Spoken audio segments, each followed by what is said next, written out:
stakeholders in the industries to take advantage of what we are. Of course, some of them might be a bit out of reach to some farmers because of the cost, but if you have your heart set at things, over time you will be able to achieve them. That's what will help you to open up to people who can support you. For example, if you have noticed some equipment or some feeds or some things at this show, I'm sure if your heart is there, when you leave this place and you meet one or two people who are interested in investing in you, investing in your business, your mind can flash back to the fact that yes, you need more investment to be able to take advantage of some of the new things you've discovered that would help you to be much more profitable and also increase in your business. So that's the essence of what the Poultry Show is going to help you to do. Apart from the fact that you have the opportunity to relate with the producers and also the marketers of some of these equipments, resources, products, services that we need in the industry. And yesterday, we had quite a lot of presentation here from various stakeholders. Today, we are taking it forward as we wrap it up. And it's going to be, as usual, very explosive. It's going to be revealing. If we pay attention, it's going to be helpful. If we have ample time at our disposal, we may accommodate questions today unlike yesterday.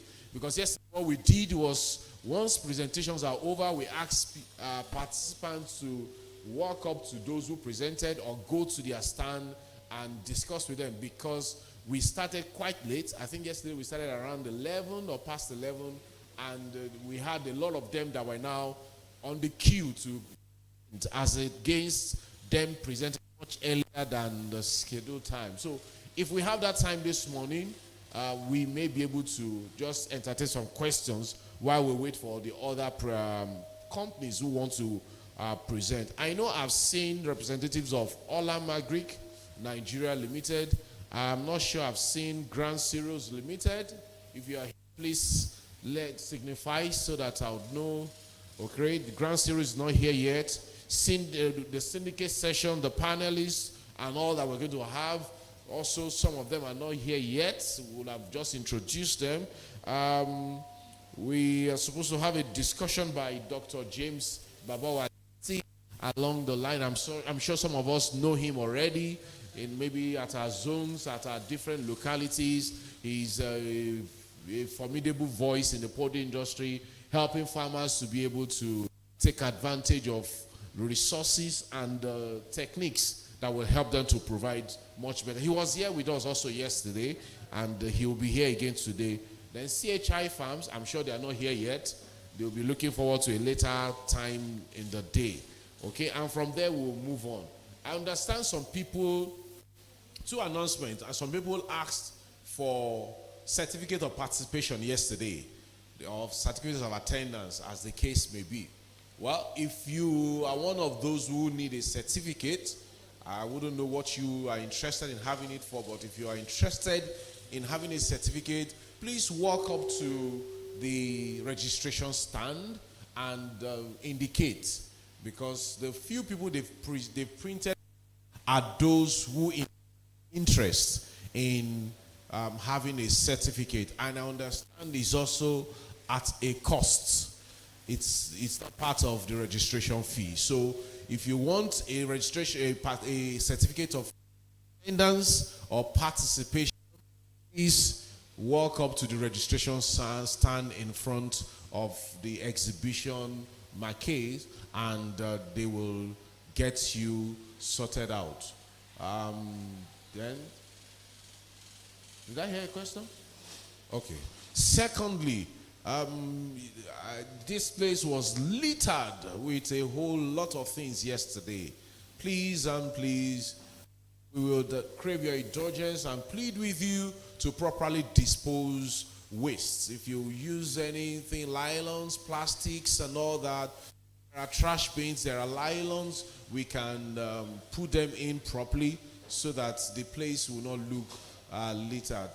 You know, one key thing we've always been taught as farmers is neatness. If your pen is neat, if your rearing area and your brooding area is neat, very clean, it's one of the very starting point and a good way of poultry management. When you have a dirty environment, you are already inviting all sorts of diseases, and you may not be able to control them when they set in. So likewise, it will show, and again, apart from that, even being patriotic citizens. In fact, it's just part of me. When you are in my car, you finish eating something or something, you can't just throw the nylon or plastic out of the window. It's not possible. Not where I am. It's not possible. You must keep it somewhere. When we get down where we are, we'll look for a trash. We can't even just drop it on the floor because we blame the government for everything. Oh, there's flood, the drainages are blocked, but we are most of the time part of those who contribute to blocked drainages with the trash that will just litter on the floor. So please, today, let's try as much as possible to keep those trash and dispose them of properly. Having said that, I think we'll just move straight to the first presentation today, and we'll be having Olam Agric Nigeria come up to present to us what they have got in store. Please, let's put our hands together. Let's cheer them up. Let's appreciate Olam Agric Nigeria as they come up stage. Good morning, everyone. Great farmers, no farmers. Once again, good morning. My name is Chibuzo Eze, and I'm Zonal Sales Manager with IFP, which stands for Integrated Feed and Protein. It's a subsidiary of Olam Agri. And I'm the Zonal Sales Manager. With me here is the head of sales for OHL, which is Olam Hatchery, Mr. Shegun, who will be presenting with me. I'm also here with Baba Wale, who is the regional manager for Southwest 2. I also have a Bamidele, regional manager for Southwest 1 Poultry Feed. I have Lawale. Lawale is our regional manager for Fish Feed. And I also have Olamide, who is our area sales manager. And most importantly, the lady among us is Patricia. He's from the HR and Communication Department. Thank you. Before I proceed with the presentation, I would like us to do a short clip of our product. So, operator, can you please play the short clip so that they will see what we do? And high cost of protein-rich food. To consider these stark comparisons, Nigerians consume less than a quarter of the 63 kg global average for meat, 70 eggs per year compared to the global average of 161, and fish intake of 10 kg per year falls short of half the global average of 20.3 kg. Compounding these issues, a whopping 70% of the fish consumed in Nigeria is imported, costing the nation over $1 billion annually. To meet the protein demand of the growing Nigerian population, our livestock sector must grow significantly in the coming years. Improved availability of quality and affordable feed is necessary for livestock industry growth, and Olam Agri's integrated feed and protein business was established in 2017 with this vision of ensuring protein sufficiency for our country. The integrated feeds and protein business of Olam Agri is engaged in manufacturing feeds for poultry and fish, along with the breeder farm and hatchery operation producing day-old chicks for Nigerian poultry farmers. We are the market leaders in the feed industry with 3 state-of-the-art plants in Ilorin and Kaduna with a combined capacity that can produce 650,000 metric tons of poultry feed and 150,000 metric tons of fish feed annually. Network of over 300 distributors delivers high-quality feed and day-old chicks to 50,000 poultry farmers and fish feed to over 10,000 fish farmers. We go a step further, supporting their success with a team of more than 50 veterinarians and aqua technical specialists. Our poultry food brands, Chicken, Ultima, and Ultima Plus, adhere to global standards, ensuring safety and quality. We've introduced innovations like heat-treated mash and palliative feeds, enhancing microbial safety. facing the shortage of quality day-old chicks, our Kaduna facility, the only major hatchery in northern Nigeria, produces around 36 million day-old chicks annually. Within a short span of 6 years, we have been able to significantly impact the livestock sector. We transformed the broiler feed market, taking it from less than 400,000 metric tons in 2017 to nearly 1 million metric tons today, claiming a commanding 45% market share. Our broiler feed is set to grow more than 100 million broilers yearly. We are the #1 day-old chick provider in Nigeria. Every 1 out of 5 broilers consumed is produced from all hatcheries. Our impact doesn't end there. Our layer feed is used in the production of more than 1.2 billion eggs a year.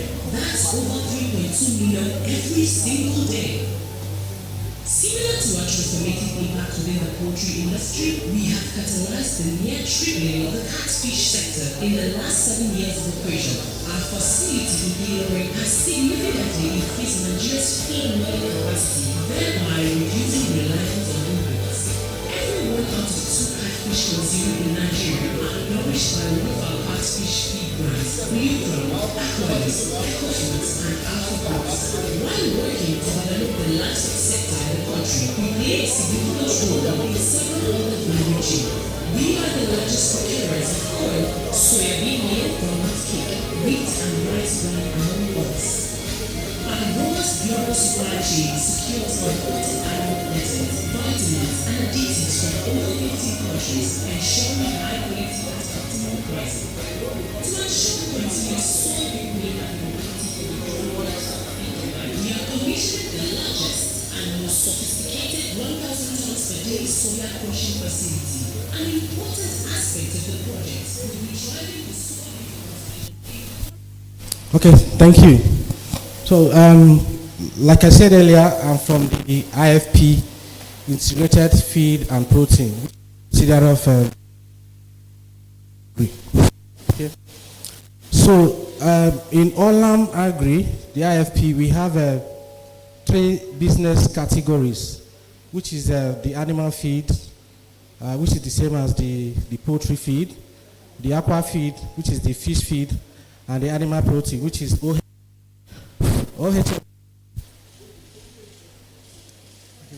OHL is Olam Hatcheries Limited, which is in charge of the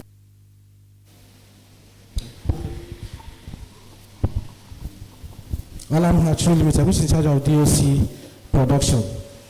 So Olam Agri or Olam has been in Nigeria for some time. However, we ventured into the feed business in 2017, and currently we have our plants in Kaduna and Ilorin with a combined capacity of 800,000 metric tons annually.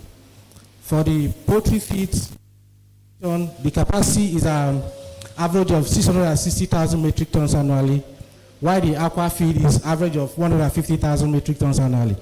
Then for the DOC, we produce average of 36 million DOCs annually. Now, it is also of interest to know that Olam is leader in the 3 categories in Nigeria. When it comes to feed production, poultry feed production, we are #1 in Nigeria in terms of capacity. If you come to fish feed, we are equally #1, and same with the DOC. So, just the overview of the Nigeria livestock potential. Before Olam came into the feed industry, the large proportion of poultry meat consumed were either imported or smuggled into Nigeria. And of course, you can agree with me that before we started our production, the price of feed was very high. That is when you compare it with the current exchange rate. There is an equally shortage of good quality DOCs that is being produced in Nigeria before we ventured into DOC production. Again, the farmers were not able to compete and make profit because the smuggled frozen chicken was far cheaper than cow production. So it was a big challenge for the local farmers to produce and make profit. And again, the more than 95% of the chicken being consumed in Nigeria were either smuggled or imported. And the farming practices then was too poor. We don't have any advanced farming practices before we ventured into the market. Currently, Nigeria is over 220 million people in population, and we have an annual growth rate of average of 2.4%. And the Nigerian population is protein deficient, meaning that we don't have enough supply of protein to the Nigerian populace. Now, the FAO, the Food and Agriculture Organization, recommends a minimum per capita daily protein intake of 53.8 grams, with a global average being 60 grams. That means the global average is higher than FAO recommendation. But unfortunately in Nigeria, the consumption is lower than both the global average and the FAO recommendation, just 45.5 grams.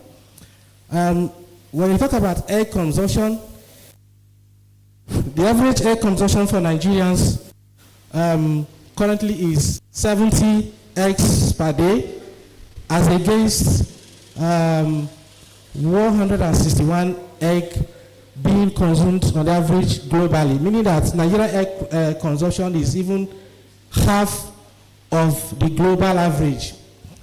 Now, fish protein constitutes about 40% of protein intake in Nigeria. And the per capita consumption is 13.3 kilograms per annum versus global average of 20.3 kilograms per annum.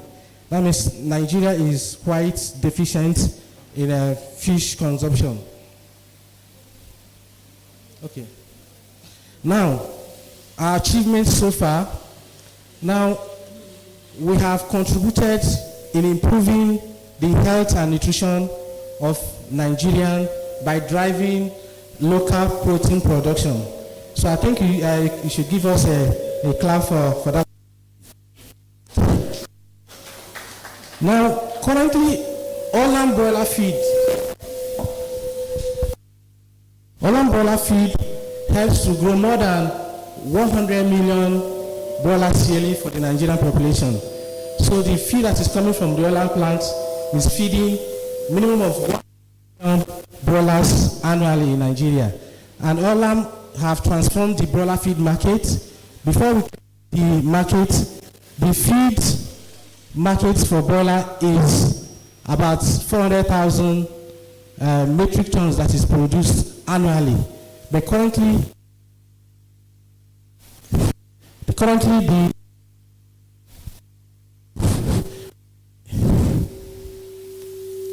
okay. So okay. Voice.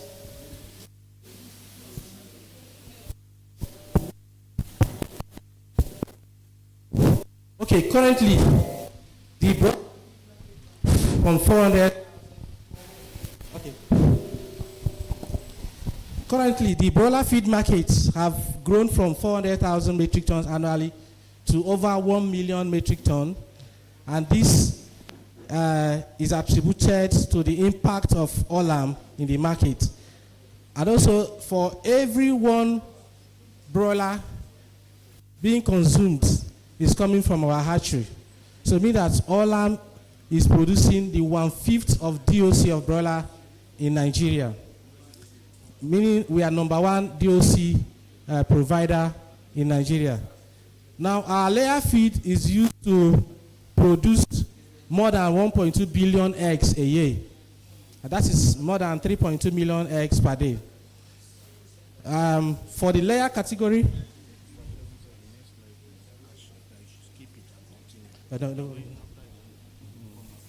okay. So for the layer segment, the layer feed segment, we are number 3 in that position. However, for the broiler feed segment, we are number 1 in Nigeria. Now, it's also of good to know that every one of catfish consumed has been nourished by using Olam aqua feeds. For the fish farmers that are here, you can agree with me that Olam feed feeds more than half of catfish being produced in Nigeria. That is a huge impact to the Nigerian economy. And I think you should also clap for Olam for that as well. Thank you. Now, we have equally doubled the catfish production from 75,000 metric tons in 2017 to over 150,000 tons currently. That is more than 50% market share. That is a huge one.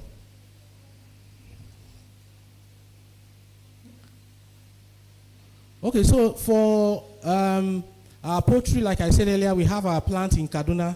We also have in Ilorin with a combined capacity for poultry of over 660,000 metric tons. And we source our ingredients both locally and internationally, thereby empowering Nigerian crop farmers. Now, our poultry feed brands, we have 3 brands in poultry feed, which is the Chicken, the Ultima, and the Ultima Plus, and they are all fortified with amino acids, vitamins, minerals, and the global source feed additives. In our production, we prioritize quality and safety, being the first to introduce heat-treated mash and pelleted feeds to Nigeria, ensuring high microbial safety. So one thing good about using Olam feed is that you are ensured that you're feeding your birds with healthy feed, you spend less on medication, and because your birds are not going to come down with diseases. Now, most of the feed you see in Nigeria today are not heat-treated, so they are prone to microbial infections. So, but if you're using Olam feed, you ensure that you're protecting your birds from infection, and you spend less on medication. Now, our poultry feed brands are available, of course, in 25 kg, and we have both mash and pellet form.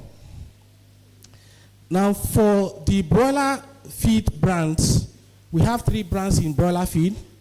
The top of them all is the Ultima Plus. These are for farmers who want to produce, who want to bring their birds to table size within a short period. The Super Premium. We also have the Ultima, which is equally the premium, and the Chicken mass for those that are price sensitive. All of them, whichever one you goes for, they are of high quality, and I will give you what you want. Like I said earlier, we have them. For this product category, we have the Super Starter, Starter, and Finisher, and we have them both in mash and in pellet form. Now, for the layer, before now we had only one brand of layer feed, which is the Chicken, but recently we introduced the premium brand, which is the Ultima, and again, currently we also introduced another economy brand called the Eco Layer. These are for farms that are price sensitive, and the good thing is that for each of the layer feed you use, you are sure of getting maximum production. For the Ultima Premium, you are not going to get anything less than 90 to 95% reproduction. For the Ultima, for the Chicken, you are sure of getting an average of 85% and above. While for our Eco Layer, you're also going to get between 75 to 80%, depending on your management practices and other factors like the health of the birds and the quality of your layers.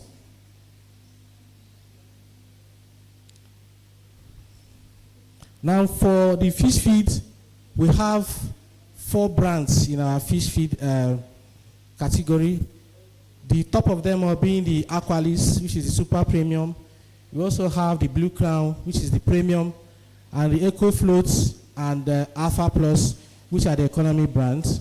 So this, depending on whichever one you want, they are all of good quality, and they will give you what you want. Now, Alpha Plus used to be alpha feed, and there used to be a sinking feed.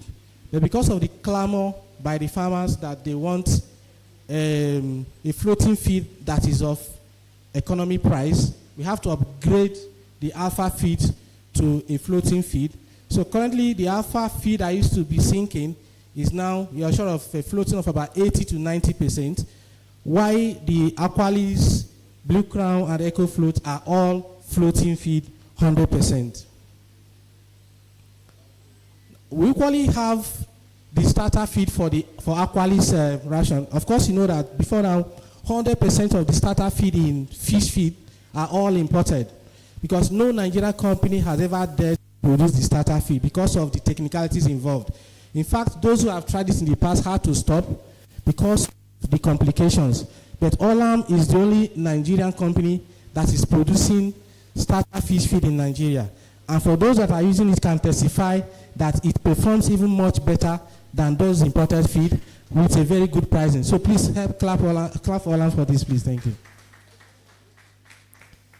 For the Aqualis brand, you are ensure of 1 to 1.1 FCR, which means that for every 1 kg to 1.1 kg of feed you give to your fish, you're going to get 1 kg of flesh. That means there's no wastage for Aqualis. For the Blue Crown, equally similar, the same FCR. Now for the Eco Float, which is the economy brand of the floating feed, you are ensure of getting 1.35 to 1.45 FCR, meaning that for every 1.35 to 1.45 kg of feed you give to your fish, you're going to get 1 kg of flesh. So despite being an economy brand, you're still getting a premium value. So please clap for Olam as well for this. Now, I've spoken about the Alpha Plus. This used to be a sinking feed, but currently is now a floating feed at economy price. I would like to invite Shegun, my colleague from OHL, to speak on hatchery, the DOC part. Thank you.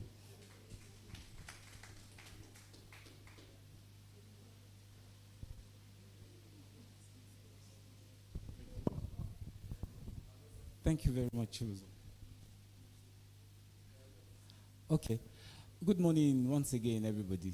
My name is Shegun Popola. As he introduced, the sales head for the hatchery. So basically, I'm not going to waste time. They've given me paper. Our hatchery produces about 36 to 40 million. That's the capacity of the hatchery. And currently, we are trying our best to ensure that we fill in the gap within the country's DOC production space. Nigeria, generally for the past 2 or 3 years, is producing about 180 to 200 million chicks per annum. So we are taking that small share out of it in the market. Currently, we do just broiler. Before now, we started with both pullet, cockerel, and broiler. But since 2022, we've actually concentrated purely on broiler. We hope that sometimes in 2026, we will reintroduce the layer. We've taken a lot of requests and feedbacks from the market to know that there's a space that needs to be filled in that place. Our objective really is to ensure that every farmer has access to what their needs are as per the entire poultry value chain. And that's why we start from the feed, now to the hatchery, another step we're doing. For those of us in the Southwest, you might not feel the presence of our product as much in terms of the chicks because of the proximity and cost. So most times, just imagine that with my colleagues in the Southwest, we sell at the same price. By the time you add the price of logistics to bring it down to Ibadan, Lagos, Abeokuta, it adds to the cost. That's why you've not really been seeing it. But despite that, we have farms around here in Oyo, in Ogun, in parts of Lagos, who strictly request for that, and they still carry that cost because of the quality of the chicks. So I'm not going to belabor you about quality, about this and that. We are here to ensure that we satisfy you as much as our capacity can take, and even you are allowed to stretch us beyond so we can always do better and be there for you, our farmers. At the end of the day, everybody needs to be happy. The producers, the seller, the farmer in production, and the consumer who is going to eat the product that we are all producing. I see a lot of people come into the, how do you call it now, the upstream. That's the production of feed, production of DOC, production of medication, and so on. But we have very limited people at the consumption side of it. If we don't open that clog, all of us will clog the pipe. So I think that's another place where we need to channel some energy as an industry or as a player in the industry. So that at the end of the day, when we come in from top, the pipe keep flowing. and then we can continue to do the circles. We will not be doing this pattern of low season, down season, low season, down season, and then hatcheries lose a lot of money, feeds are not selling, and then all of a sudden everybody wants the same thing, because it's not a tap. I've heard a lot of complaints since day before yesterday that our products are not available, they wanted this quantity, we are giving that quantity. All this happens because of how the industry currently works. And I have seriously and sincerely maintained that it's like that because we have followed the pattern. So it's time to distort it.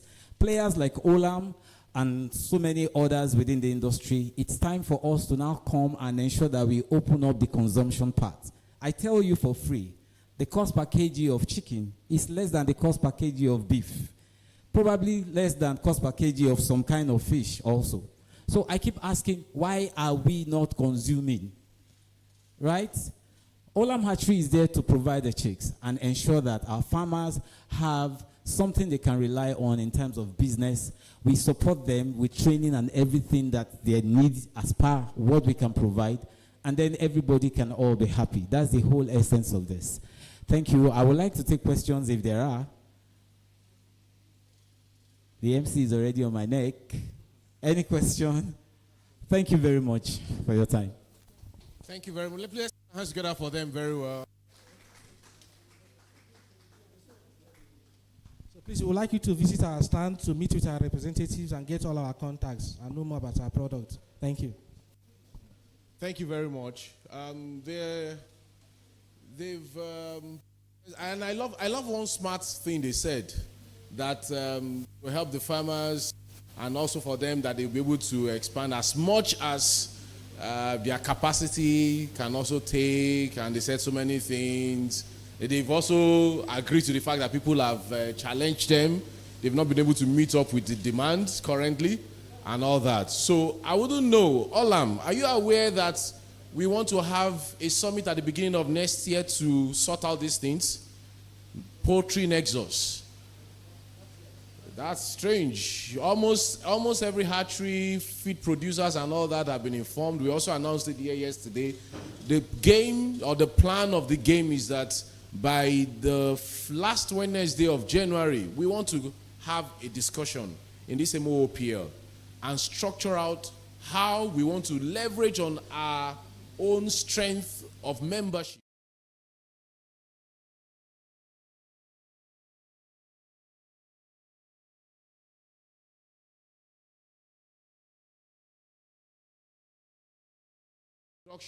For example, we can guarantee how we can spread the off-taking of these products throughout the entire year, right? When you're able to commit to that. We met with CHI, we met with AMO, Animal Care, so I'm surprised Olam is saying but please, somebody's already having that discussion with you. But it's going to be a summit where we'll deliberate and agree on the terms and move forward, because we don't want our farmers to keep struggling. Some people are booked now, and the earliest they can get DOC is April, May, June next year. I mean, it's unheard of. It means people are keeping bets that they ought not to keep. They're not so productive. They are no longer profitable. But if they sell them off, what would they be doing? And if they sell them off, they will spend the money for something else. So the farmers are struggling, to be able to stay profitable. So please keep the dates and let's be able to come together and have that discussion. CHI is coming up next, but before they come up, I want to quickly bring up Dutrion they have a discussion for us for about 10 minutes, then we'll take CHI right away. Dutrion, please. Great farmers. My name is Mr. Kolawole Lowo. I'm the managing director of Dutron Resources Limited. Dutron is a brand of chlorine dioxide. Maybe you are seeing it for the very first time. It's in tablet form. It's an oxidizing agent. It's a disinfectant. Though it's a chlorine dioxide, but it's chlorine free. It does not contain chlorine. The active ingredient is sodium chloride. These tablets can be dissolved to generate the active solution within 20 minutes. It is that solution you can now apply in more than 100 different applications. Number one, to disinfect our drinking waters, both for human drinking, livestock, aquaculture, in agriculture generally, in industries where they use water. So, apart from that, if you have drilled your borehole or well for more than 3 or 4 years, please carry out water analysis, particularly the microbia. They are likely to have E. coli, bacteria that are harmful. So you can use this product in your borehole without removing your pumping machine. You can also use it to disinfect your overhead tanks and the entire piping systems to kill pathogens in it, and also to remove slimes in your water lines. So it prevents slime and also removes slimes so that your the nipple will not be getting blocked. So another interesting thing about this product is that it contains acidifiers. So when you add it at recommended dosage to the drinking water of your livestock, it helps improve the gut health. So they excrete less, they convert the feed better. They consume more water, which adds to variable to add to the additional weight, particularly for broilers. So you can also use it to disinfect your wood sheaves after spreading it in the brooding room before you stock, because your wood sheave might contain pathogens. They may have pathogens. At the same time, has odor that can cause cough and CROD. Okay? When you use Dutron to disinfect before you stock, it takes care of those pathogens and also remove odor. So the pen will be odorless. So apart from that, the use of your antimicrobial drugs is going to be very, very reduced. And the quality of the chicks or the meat you are producing or the eggs will be of better quality. So when you are using this product for broiler, you hardly use antimicrobial drugs. And your birds will perform better. At 3 weeks, you will be getting around 850 gram, 1 kg for broilers. But we also have our program on how you are going to feed these broilers. So at the end of your production, at maturity time, where they're supposed to consume about 100 bags of feed, they will end up consuming about 85 bags. Because they convert it better, they consume more water, they get, you achieve the average weight at the earliest time. Like this video now, what we are doing here is to treat them of Newcastle. The first thing to do is to disinfect. When you disinfect, it kills the pathogens, the virus. So it's not harmful. You can spray them with while the feed is also there. So what it does that, once you complete that, you now apply this product at recommended dosage in their drinking water. You can add any of this antiviral drug and multivitamin. If it is Newcastle, within 72 hours, they will be fine. As soon as they start consuming the water, they'll be getting better. So if it is Gomboro, we will give you 48 hours. You won't see Gomboro infection in your farm.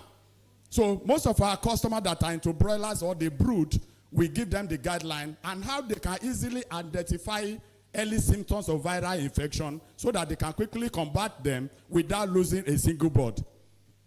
So this product, you can also use it, like here, what we are trying to achieve here is to disinfect because the flock they were having coryza.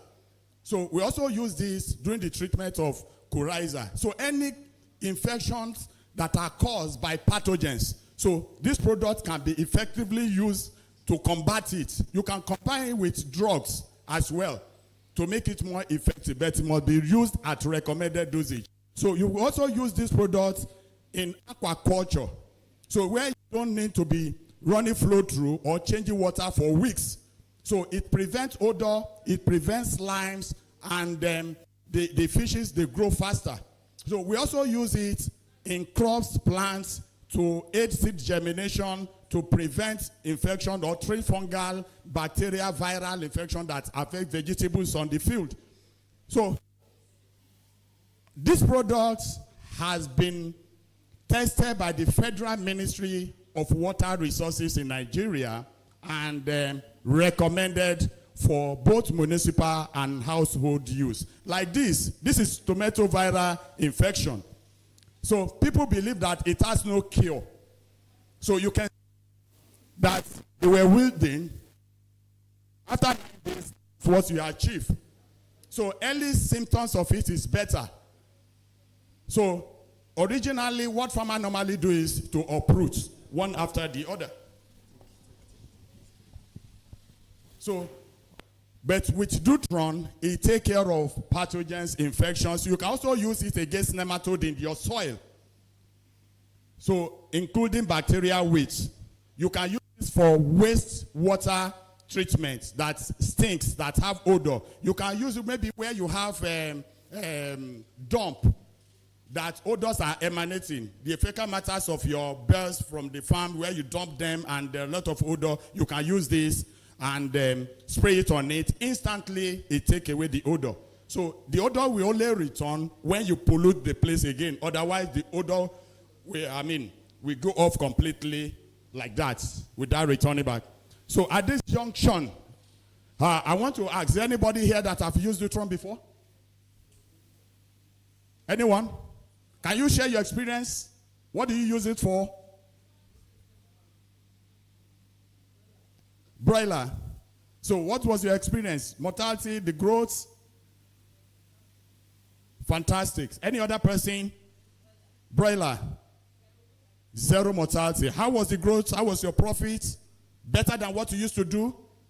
How often do you use antibiotics with this during your broiler production? You didn't use very, very minimal. So it saves you a lot of cost on feed, on medication. It reduces your stress. You just have confidence that when you go to a farm or you go to your pen, no disease can threaten you, because we will teach you early symptoms of how some of this disease starts. So once you see the symptoms, you quickly know what to do. So not that, oh, I don't know what is happening in my pen, but then I get there in the morning. No. So our booth, if you need more information about these products, we are at booth N1. N1. N for Nigeria. N1. Thank you.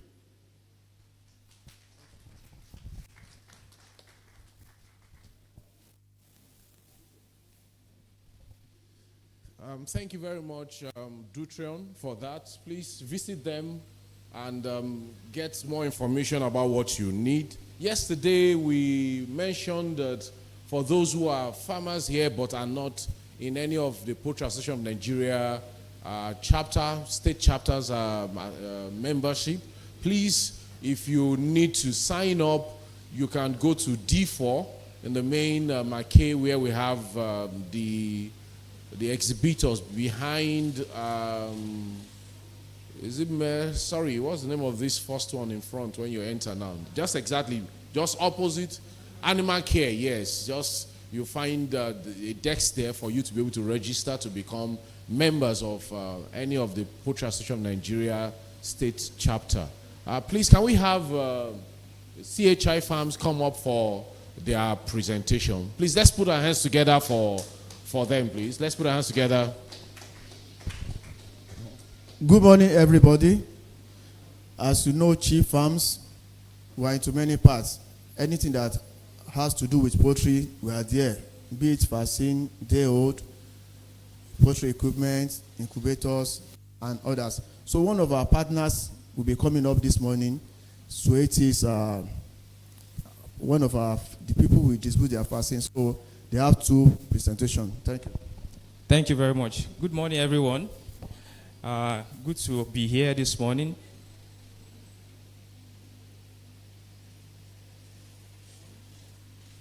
Okay.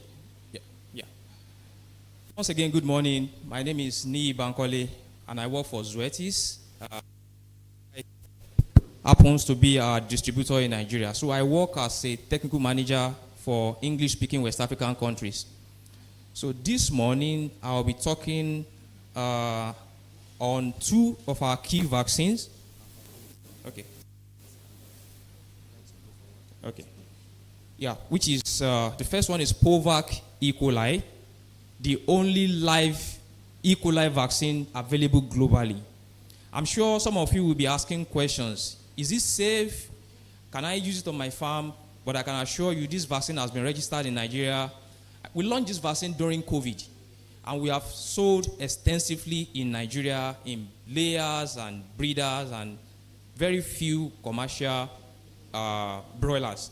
But today I want to show you some of the wonderful results I got with commercial broiler. I will not go so deep into the objective, but we all know that commercial broiler, because of the short cycle, come down with a lot of problem, and then the farmer end up not getting the target weight. And we all know that FCR is very important. The more they stay, the more they eat, the less the profit is. So for now, I'm unable to mention the name of this experimental site because I need to protect the data of the farmer, but I can share with us. So I read this publication before I did this in Nigeria, and I saw the good result that it got.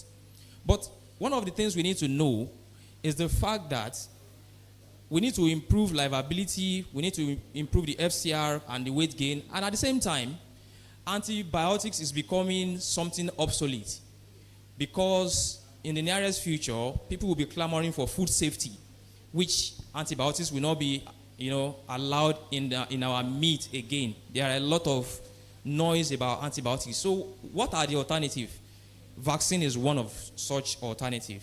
So on this farm, we were able to vaccinate on day 11 for some reasons that I will mention maybe to individuals that will approach me for this. But you can see house 10 that was vaccinated had the better body weight. And at the same time, the average daily weight gain in house 10, which is the red line, seems to be the pointer. Okay, sure. Seems to be better than the other houses. And that tells us that the vaccine gave a better response. Now, I got this result for 2 consecutive cycles. So not just a single cycle of broiler production. Again, if we look at the cumulative mortality, at the beginning, all the houses had somewhat very close mortality. In fact, the house 10 was among the highest mortality. But by the end of the cycle, the house 10 had one of the lowest mortality. And we all know that between week 3 to week 6, a lot of mortality used to occur on our broiler production. Then, if we look at the sampling dates, those are the dates they measured and did all the parameters on the farm. We find out that house 10 had lower mortality from like day 20. Remember, we vaccinated on day 11. But from like day 20, house 10 kept the lowest sheet when it comes to mortality. Now, at a point in time, I looked at the FCR. And you can see the FCR for house 10 on this particular day was around 1.5. And then some houses are having like 1.6. And you can see the difference. For broiler farmers, I'm sure, we know the implication of this for meeting our weight and incurring more costs on feed. So these are some of the effects that the vaccine can give you in commercial broilers. Now, this vaccine is also good in layers. The reason why we chose broiler for this experiment is whatever you can see in broiler in 6 weeks, you can see it in pullet. They give us the opportunity of seeing, the benefit in a short period of time. So I did a model because in Nigeria, farmers will always use antibiotics to brood. And then because it's a live bacterial vaccine, you cannot vaccinate day 1 like they do in Europe or in the US. If you try it in Nigeria, antibiotics will destroy the vaccine. So you need to wait for antibiotics period to be over, observe the withdrawal period before you vaccinate. And that was why we chose day 11. But I did this modeling using some statistical tools to say, okay, what if we are able to vaccinate at day 1? We can see all the dotted lines are below. So we are talking about body weight, or let me say, yes, FCR. That means if we vaccinate at day 1, we will have had lower FCR. If we had vaccinated at day 1, the daily growth, average daily growth will have been higher. And then the mortality will have been lower. And from that modeling, we could have had approximately 1.5% gain in body weight, 2% better FCR than what we had, and then 10% lower mortality approximately if we have been able to vaccinate at day one.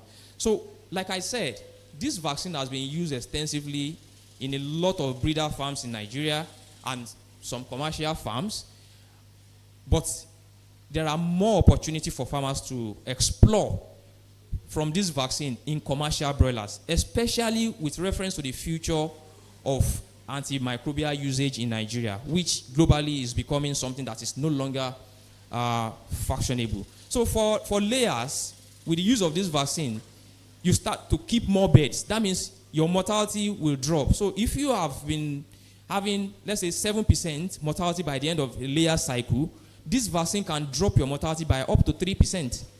So which means if 3% more of your birds survive, you've had more eggs, and then you have more spent layers to sell at the end of the cycle. And if you look at the cost of vaccination versus the benefit, then it outweighs the cost of vaccination. So I think that's all I have on Poultry E. coli. The next presentation, please.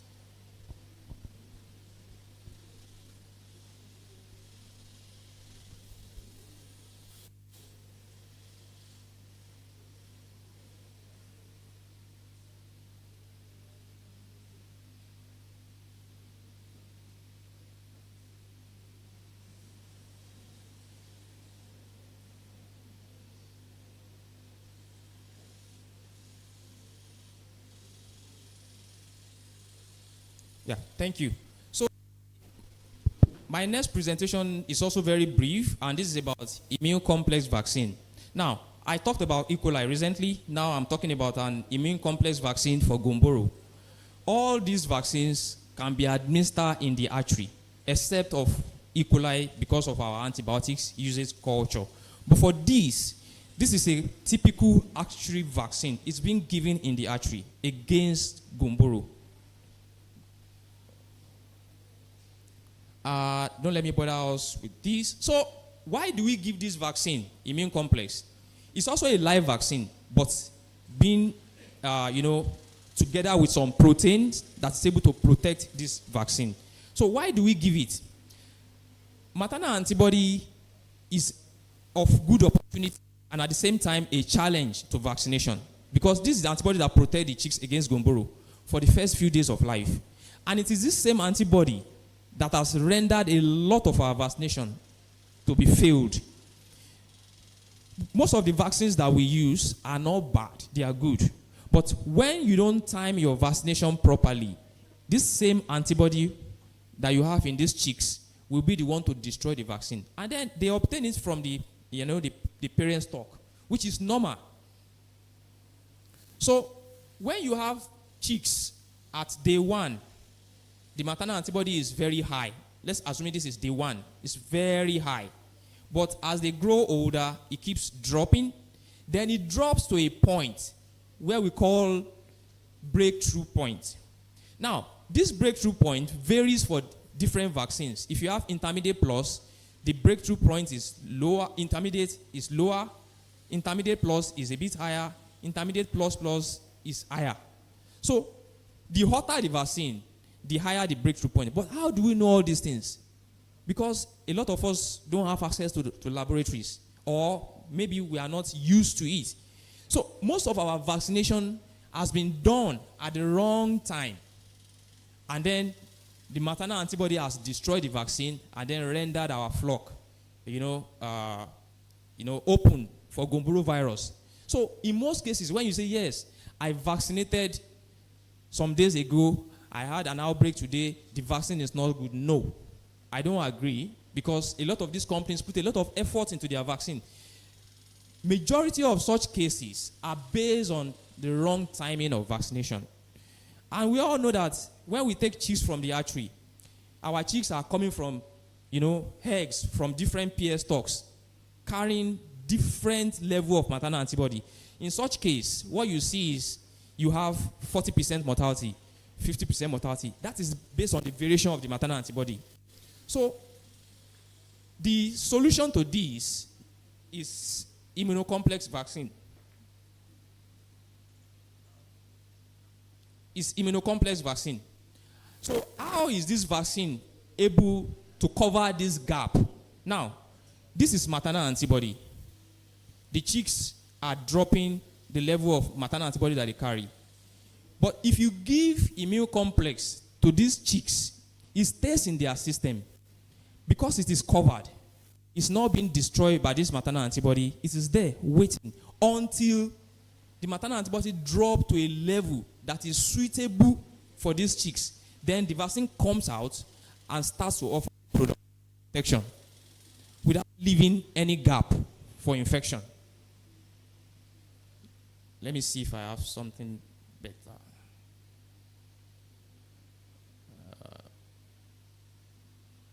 Okay, so this is what happened in most cases. The chicks, the antibody is dropping, it drops to this level, and then if you don't vaccinate at this point, all the gap you see here, these are the number of days that the birds are left unprotected in the normal vaccine that we used before. Because if you before the vaccine begins to offer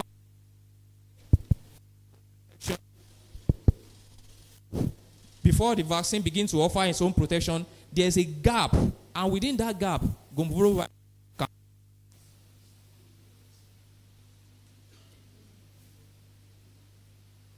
But with immune complex, it doesn't leave that gap. You can see, because the vaccine is in the system. So even if you have chicks from different flocks together with varying level of maternal antibody, this is like an individual solution. Once injected, it's in the system, and the day the antibody drops to a suitable level, the vaccine comes out and begin to offer protection without any gap. So this is a broiler specific vaccine that we just registered in Nigeria. The name is Borsaplex. But for commercial layout, which is Magniplex, that is not available for now. But this Borsaplex is available, a broiler vaccine given in the archery. But for E. coli, that can be given to all classes of birds, depending on the type of operation. Thank you very much.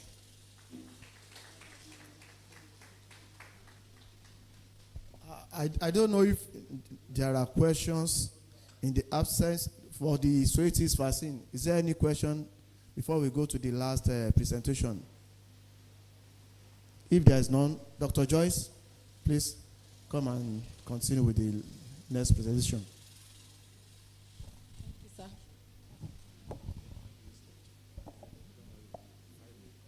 Great farmers, good morning, everyone. I'm glad to be here this morning. Dr. Sunday, thank you for granting me this opportunity. So quickly, I just want to run through Chief Farm's product profile. As a company, a member of TGI Group, we are aimed to solving problems, especially solving farmers' problems. We have learned over time from our own problems, our own troubles. But there's a saying that says, you learn from your own mistake. But it is wiser now to say you learn from other people's mistake. Isn't it?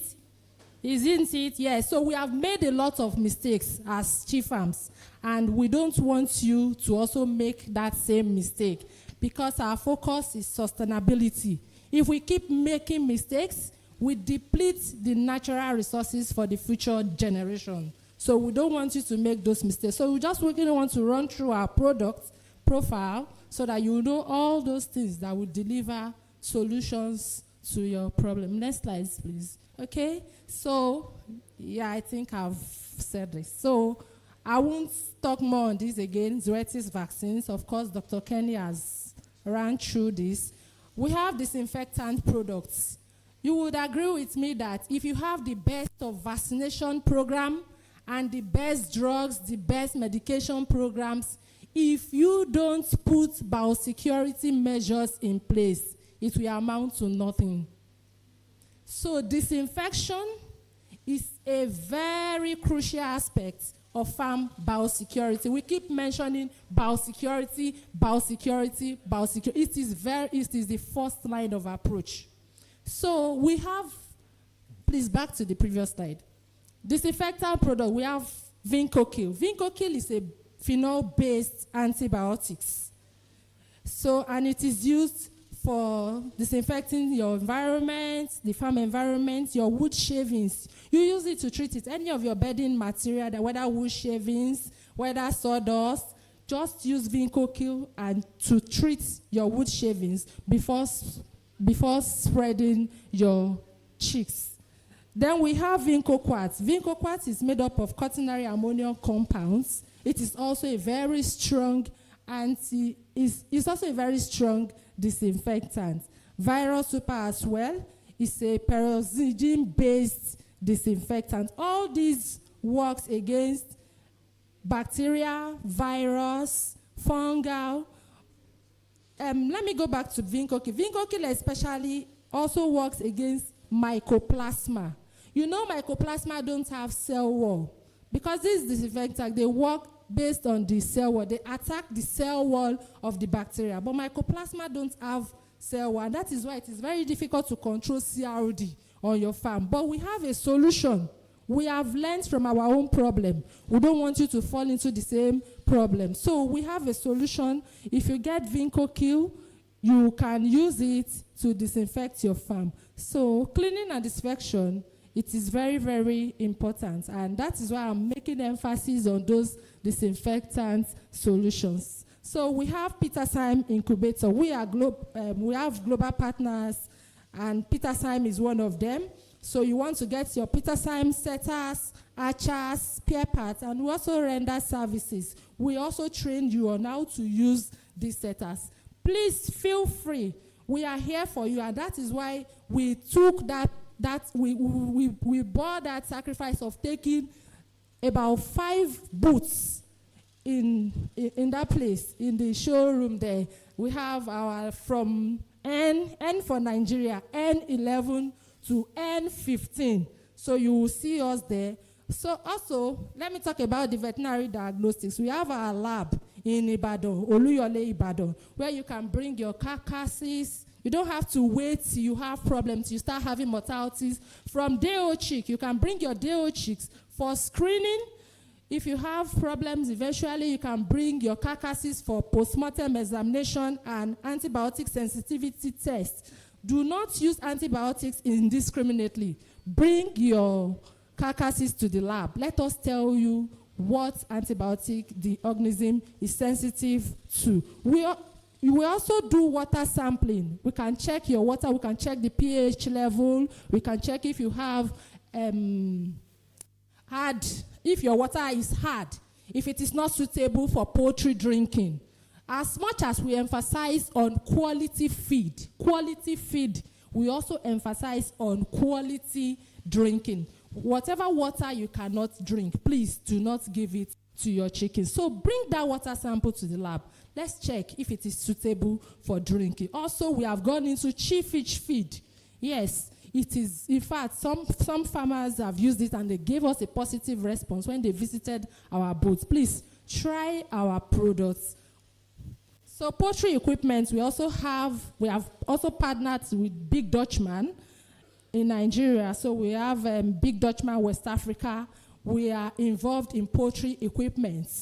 Whether you want to have a closed house, that's the environmental controlled houses, or you just want to install the feeding line or the drinking lines in your already existing open-sided houses, we are here for you. We have cages, we have the H-frame, we have the A-frame, we have simple cages for backyard farming too. There is this H56 that we have for layers, small, very portable cage that can house 56 layers. You can get 10, 25 of that, and then you will enjoy it. And our equipments are very durable. They are very durable. If you know Big Dutchman, you will know that we give quality. So, of course, this is what you all know us to be. We are the sole integrator of GPS in Nigeria. And that means that all all the parent stock farms in this Nigeria, we supply them. Please, can you clap for us? Yes, we have been protecting the best traits. We have been giving you the best broiler. When you hear Aboeka, say chi. Yes, Aboeka is our brand for the meat line. And then for the light breed, which is the egg line, Isa Brown is our brand. We have Aviagene is giving us the Aboeka, while Andrews Genetics give us Isa. So if you want to start a breeder farm, whether the layers breeders or the broiler breeders, come to us. We are ready. We are at your service. And then, of course, we cannot just leave you like that. We offer trainings, a lot of trainings. You want us to come to your farm to check if the site is even suitable to start a farm. We will do that. We will train your staffs at little costs. At just little cost. It's not much. So or you have an existing farm already. You want us to train your staffs. You may have the best of equipment, the best feed, the best water. If you don't have the best team, you will still not get results. Do you agree with me? Do you agree? So training is very, very important. You have to keep sharpening the skills of your workers. Some of them didn't go to school. You have employed some of them at 18. Some of them, not all of them have that privilege to go to school, but you can add value to their lives by training them. Let them know what they are doing. By then, it will also boost their ego. They are confident. And then you will have rest where you are, that your chickens are happy. If the chickens are happy, they deliver the best results. Please don't forget to visit us at our stand. We are in N for Nigeria 11 to 15 to answer all your questions. Thank you very much. Thank you so much, Dr. Nwanfo, right? Am I correct? Joyce, Dr. Joyce Nwanfo. I have somebody here who will be meeting you before you leave this place, because yesterday we were just having a discussion and he said, you see all these breeder, grandparent stories. It's sweet when you hear them, but when you approach them, it's difficult for you to go as an individual and all that. So don't worry, he's coming to meet you. I'm from the Mowe zone of Panog, and my zonal chairman will be coming to meet you because we've heard a lot of stories. And CHI, please, I hope you are aware of Poultry Nexus that is coming up January next year.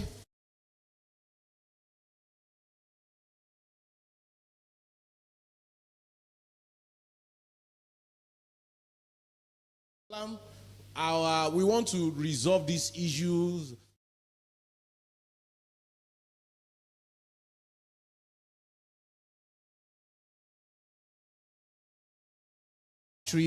Partner with every single person. Just a minute, please.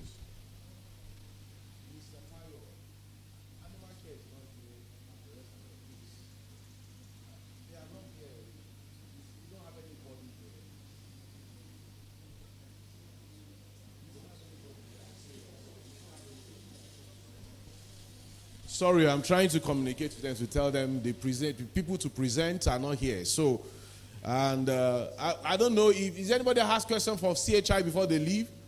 Because Grand Sirius is not here yet. Animal Care is not here. Dr. Babawa Get It too is not here. Those are the three that we are waiting for at the moment. Sorry? Babawa Get It is 12. But he's not here. Either it's 12 or not. We don't have. So do you have anybody with questions for CHI? Okay, please come forward. Do you also have question? Okay. Hold on, please. Please come forward. Good morning, farmers. Please, does CHI sell to individual without all these agents in Ibadan? That's the problem we are facing. Thank you. CHI, they will say yes, I can tell you. Great farmers. So the thing is, we are not rigid. we just want to know our customers. And why you fall into the hands of distributors is that you don't want to go through. Most people don't want to go through that process. It's not hard. Get your CAC certificates. These are our KIC requirements. CAC certificates, a valid means of identification. Let me just state it, that's NIN. Then a utility bill. Then you can give us a passport, your passport photograph, and then signature. You come to our office in Ibadan, Oluyole. Otherwise, if you are very far away, you can see my boss, my NSM, is going to attend to you. But those are the documents that you would need. And please, we want to reach to farmers directly. That is why we come out for every show. We want to reach out. We want to take off those middlemen so that they don't eat up your pockets. Yes, we want to reach out to you directly. Come and open your account with us and buy directly from us. Let me also add that some people feel that CHI doesn't sell small quantity. We do. From 1 carton, you can buy directly from CHI. From 1 carton, you can buy. But the requirement is this. You must be identified. We don't want to deal with a ghost. We don't want to know who we are dealing with, because we are responsible organization, and there are some requirements from government on us that are placed on us. So they monitor a lot of transactions that is going on with us. So we cannot sell to someone who is not an advisor. So you need to properly open an account with us, then we can deal with you. So let me testify to what he just said. Let me testify to what he just said. I don't think that it is not that they don't sell to non-agents. I was in Ibadan. I was in Ibadan. There was a day I was in Ibadan for an event. And I passed by their office that is just by the roadside. I saw it and I said, I've been trying to reach out to them. Let me even just walk in. And I parked, walked in, and they attended to me. After this KYC she mentioned, I got my birth. I'm just being sincere with you. After submitting these documents, registering and all that, I got my births when I booked. Now, currently, it might be difficult to get as when you expect because of the crisis in the industry. There is a current crisis. There was a time the hatcheries were also gassing birds. They were destroying birds. They couldn't get farmers who were going to mop up the much that they had. Then, now we have farmers who are ready. They have also sold off their birds that are producing the DOCs. Now there's a crisis. Of course, like I said, we are planning the poultry nexus by January, last Wednesday in January here in this same OOPL. We are coming together. We are all, both the hatchery operators, feed millers, the drug and the vaccines producers and sellers, all of us then, the poultry association of Nigeria.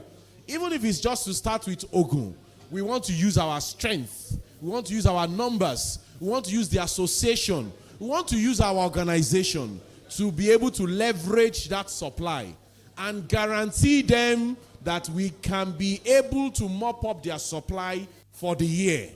If they have an assurance that if they produce, we will offtake. I don't think, like Amo told us yesterday, even, what's it called? Which other? They told us, they said, if you can guarantee that we can offtake throughout the time they are, and we structure it. So we are going to hold that event. It's not a show like this that's it's just going to be where we are coming together with all of them, and we'll sit and plan and decide. And from there, we will follow through with our action plans. So please, if you have any other thing, you are the National Sales Manager. What's his name again, please? Dr. Sunday. Dr. Sunday. He's here. Provide the documents and everything they need. If they now say, no, it's not going to be so, let's see. But rather than even stretch yourself, we are also planning something for the farmers where we can collectively be able to do that and give them assurance and also let our farmers be happy. That is something we are working on. Yes, please. My brother from Nasarawa State, Poultry Association of Nigeria. Sorry, I've forgotten the name again. Aklo, please. Good afternoon, sirs. Good afternoon, ma. One thing I discovered from CHI, and I want to say it publicly. I registered about 3 years ago. I went to Yori at Oliole. Ever since I registered, I have never received bed. Whenever I called, it's either it's finished, it's not available, either pullet or DOC. So I want to say it publicly, but I have discovered it may be difficult to believe it. It seems as if your staffs are doing business. I'm saying it because I don't want to say more than that. But most of the times, once you call, but they will link you up with somebody else. I have experienced it several times, but thank God you are here, sir. Please, I will get your number. Thank you, sir. I hope you will do something about it. Thank you. Hello? See, please. Hello? Hello? See, there is a lot of, how will I say, yes, maybe in the past, Doctor just talked about learning process. There are something that has happened and we've learned over it. See, currently, I can tell you, our products today is taken by, there's a farm that took 40,000, another farm took 40,000, there's 30,000. So, about 5 customers took close to 120,000. And these are our regular customers. So, we categorize customers. So, and these are not staff, they are known farms to us. But the things that you need to plan, like pullet now, we are already booking July. So if anybody called that wants to get December, January, you think some people have bought it. So we just need to understand that it's all about planning, but we can always discuss. Even if we don't give you today, especially for umbrella, then we schedule you collect within a week. It won't be more than that. So let me explain something. Sorry, before I do that, is Grand Cereals around? Grand Cereals, Animal Care. Okay, all right. Sorry, which organization is yours? Do you have a presentation? Which organization? Yes, sir. Okay. Well, all right. So let me say to you just mentioned now. If I wouldn't know how Akolo's from Nasarawa's home played out. When he has said 3 years, I think you need to discuss with him. 3 years was too long. Except if it's that when maybe he needed birds for maybe March next year, for example, and he said, okay, I don't mind March next year, and he has booked. Then unfortunately by March next year, there's a story again. That one is very bad. But if it's that he needed birds for March next year, and they now say, oh, sorry, the earliest you can get is April or May. And you're like, no. Then maybe later in February he says, okay, can I book? And they tell him it's September. And he says, I'll get back. Then he comes in July and say, can I get in December? That journey can take you another 3 years. But if he has booked for March, and by March he is not getting, then please, these allegations of maybe what they now did was now say, because if they say, if their staff says, go and meet so agent, what they are saying is that there's an agent that has a guaranteed order by so time. So if you need it by that time, you can get through that. And it's always expensive through those guys. So please attend to some of those allegations. Thank you so much for your presentation. I think at this time, all the other presenters, I was told Animal Care was supposed to be here. I've not seen them. Grand Cereals are not here. Baba Wageti, Dr. Baba Wageti too. So those are the three we're expecting. But I just saw BSF who said they are also coming in. Is your slides ready? Maybe we'll just take you up then.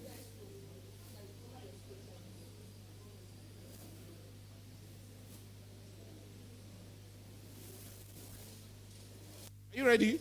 Okay, so please, let's welcome BSF. Let's put our hands together for BSF. Let's put our hands together. Thank you. Thank you. Good afternoon, great farmers. No farmer. Thank you. My name is Ayenyo Adedoyin-Lanre. I'm the team lead for BSF Nutritions Limited. Today, we have not come to tell you entirely what we do. We just want to just introduce a particular product to you. I'll start with a story. In the year 2023, Abraham Farms, not the real name, housed 30,000 layers in their pens. The farm was a source of livelihood to his family, his loved ones, his relatives, and also provided employment for the local community. The farm was doing well until one day something tragic happened. The birds started showing signs of illness, lethargy, diarrhea, and difficulty in breathing. The owner of the farm, Mr. Abraham, did all he could to rescue the situation. But unfortunately, it was almost too late. Eventually, please, can we celebrate Dr. Wageti as he walks in? Please recognize men and women that has given so much. Please keep clapping until he takes his seat. Please keep clapping. We appreciate. Thank you so much, Dr. Wageti. He has done so much for the industry, and we ought to recognize him. So the bird started showing signs of illness, lethargy, difficulty in breathing, diarrhea, and the owners of the farm, Mr. Abraham, not his real name, did all they could to salvage the situation. But unfortunately, they lost several millions of naira, plunged into financial losses, and so much livelihood and the employment, status of many people in the community was held back. Till today, the farm has not been able to stand on its feet again, because by the time they went for the analysis, experts came in, they found out that they had a feed batch that was contaminated by pathogens. This story of Abraham Farms is also the experience of many farms around the world and even in Nigeria. Microbes damage poultry by contaminating the feed quality, disrupt the gut microbiome. It can lead to disease and reduce the performance. Globally, the economic losses that is estimated is up to $3 billion per year in poultry. These pathogenic microbes can also spread to humans, to farmers, to your employees, and it will cause them diseases. So what do we do in BSF Nutrition? We saw this problem and we decided to introduce a product that we call Salcatch. Can you say after me, Salcatch? Please say it confidently again. Say Salcatch. Salcatch is an organic acid solution that is designed for effective microbial control. You would have heard Dr. Wageti one more time, again and again, explain the importance of managing microbes in your feed, whether fungi or pathogenic bacteria. He has done a whole lot of work in educating us in different forums. If you still attend the animal care training institute that he has the opportunity to be part of, he will still talk about the importance of handling pathogenic bacteria effectively. Please, can you give him a round of applause one more time? Thank you. So what is Salcatch? Salcatch is a powerful blend of organic acid and their salt.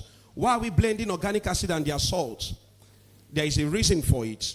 And what does Salcatch do? It controls bacteria such as Salmonella species, such as E. coli and other gram-negative bacteria.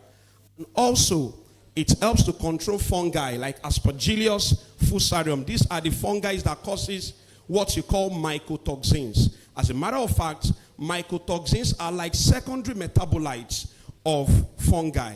If you control fungi effectively, you can also control mycotoxin effectively. If you can control fungi like Aspergillus, Fusarium, Penicillium, and the rest, if you can control them effectively, you've done a very good work in managing your mycotoxin load. So sour catch help in inhibiting the production of these fungi that can cause mycotoxins. It's a fast-acting formulation that will support the gut health of your birds. And we all know what gut health is. Again and again, we can make reference to all the literatures that has been, made available to us on the importance of gut health. In fact, if you are talking about nutrient absorption, you must talk about gut health. If you are talking about nutrient absorption, no matter how wonderful your feed is, no matter how fantastic what you give to your birds, if they have very low nutrient absorption, you will not see the effect and the results in their body weight gain, in their egg production, in their immune system. Sour catch is designed to support gut health. Very quickly, I will not want to bore you so much about how it works, even though we all know how acidifiers works and all of those things. Is to create a very low pH that can disrupt the cell wall of microbes such that they cannot proliferate anymore. It's to regulate the pH and improve digestion. I don't want to bore you with that. But very quickly, let us look at the benefits of using sour catch.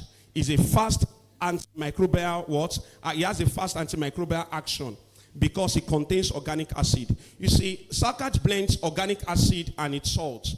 And there's an advantage to that. There are some acidifiers in the market that has organic acid.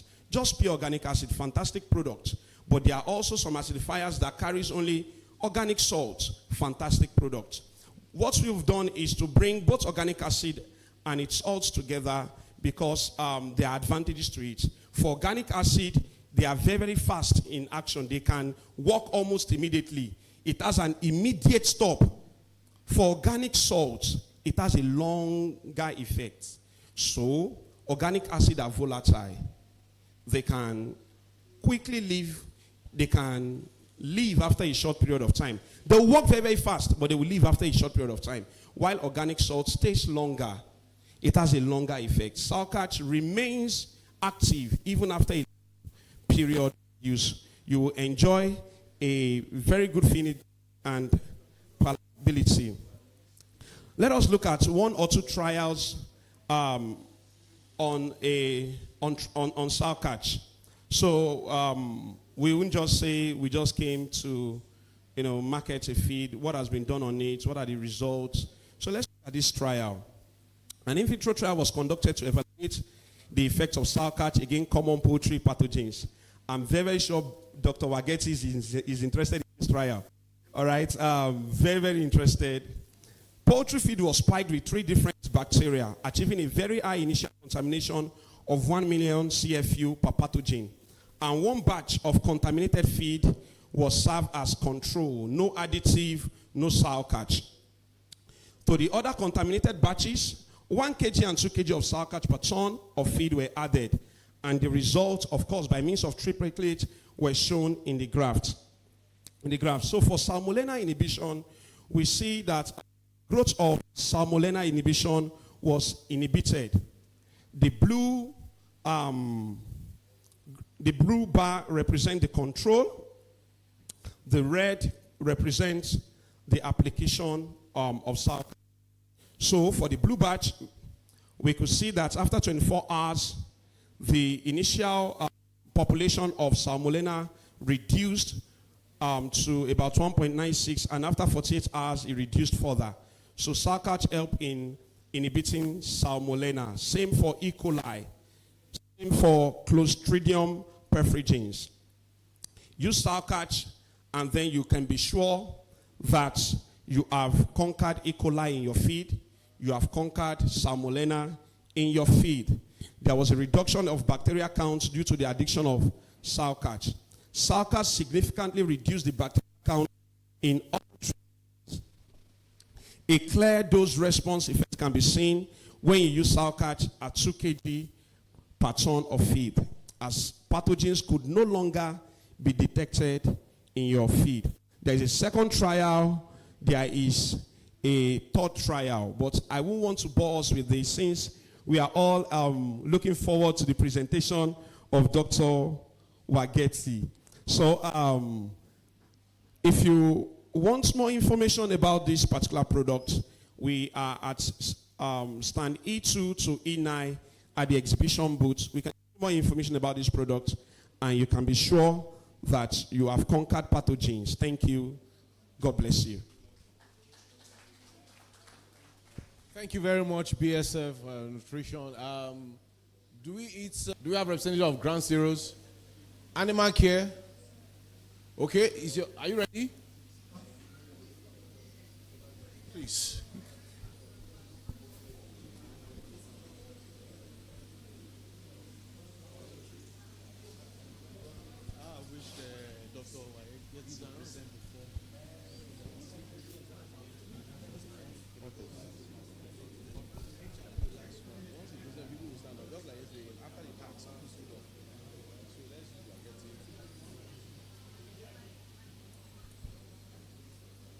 Farmers, no farmers. While he's trying to help me fix the presentation, I'd like to welcome you again to Nigerian Poultry Show 2025. Profitability in broiler business.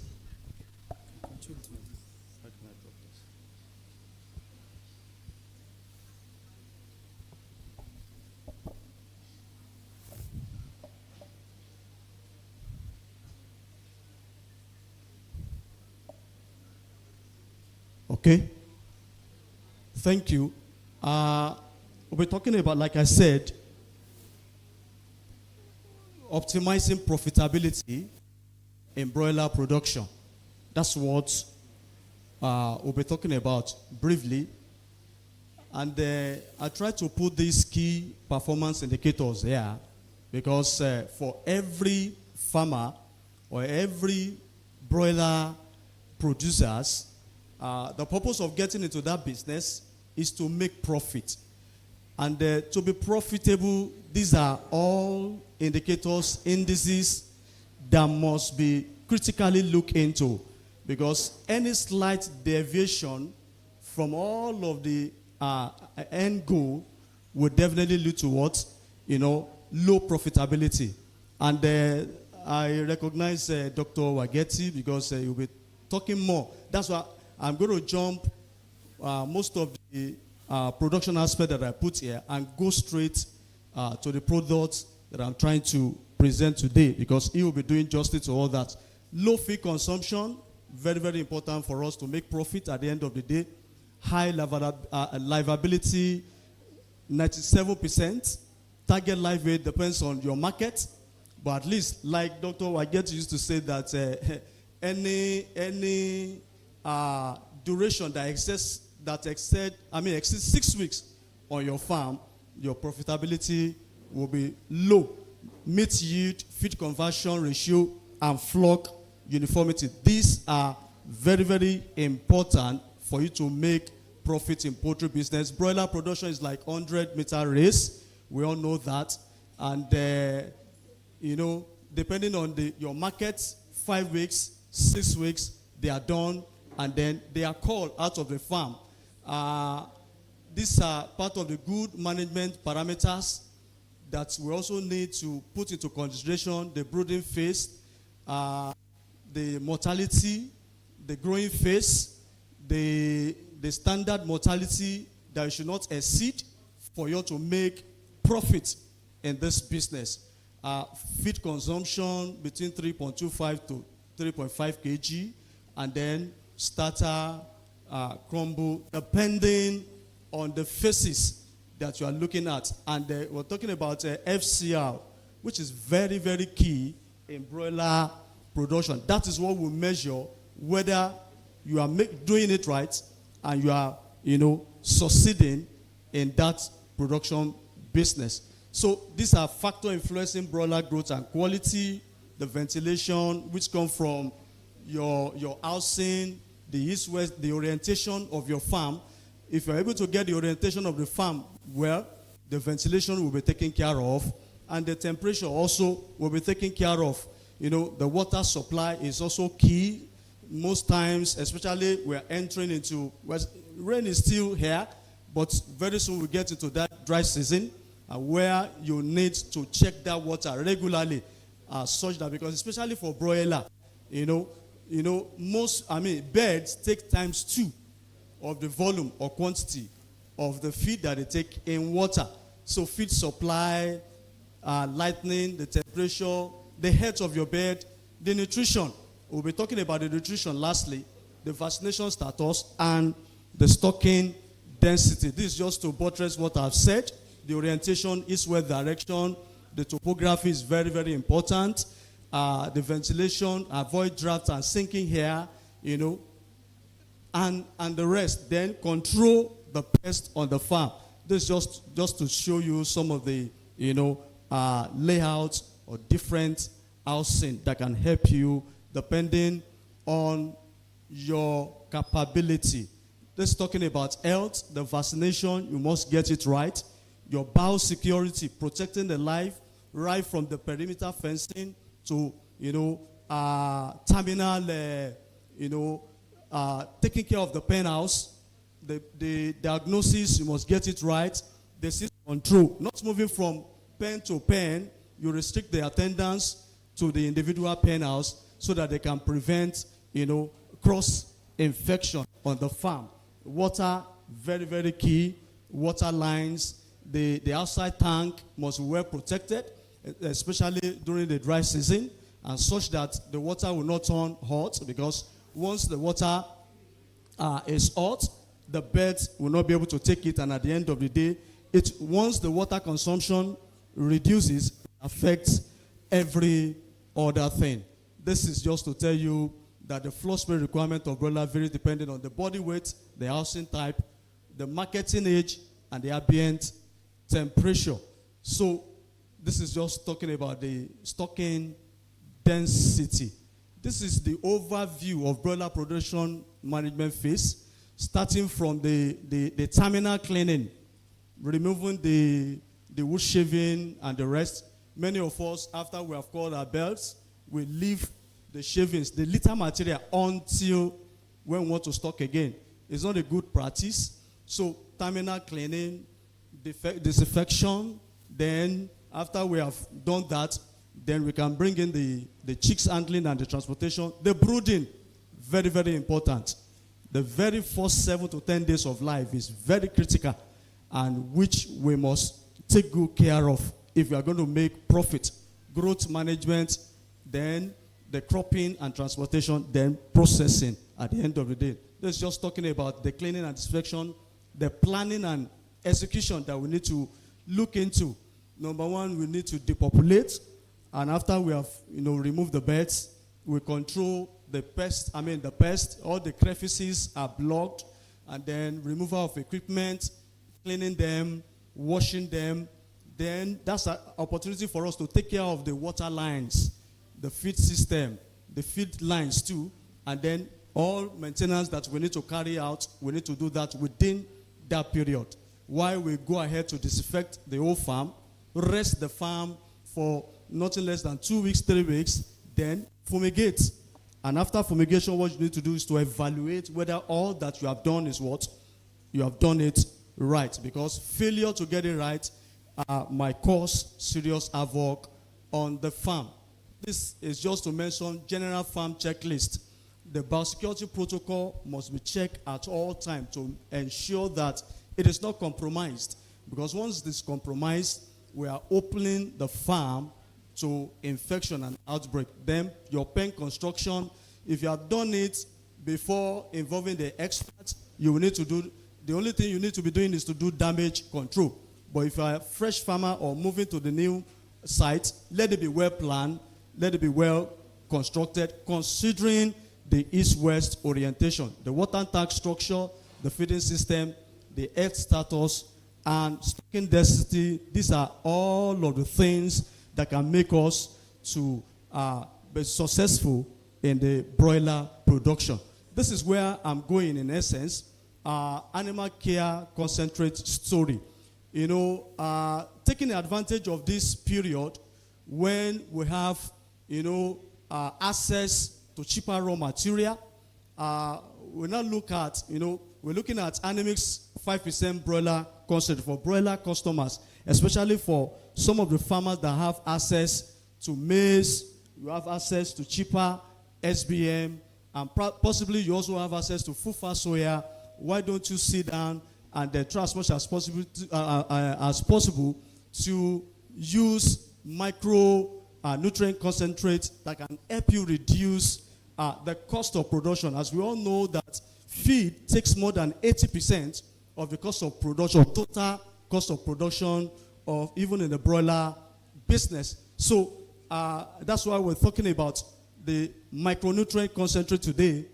They are usually added in the feed as vitamins and mineral premises, sulfur-containing amino acid and calcium and phosphorus to augment the nutrient level in the macronutrient that we have, that is the feedstuff. And they perform several physiological functions in the body as part of various enzymes, coenzymes, and cofactor. So they are needed. Why are they needed? They are needed for optimizing growth rate.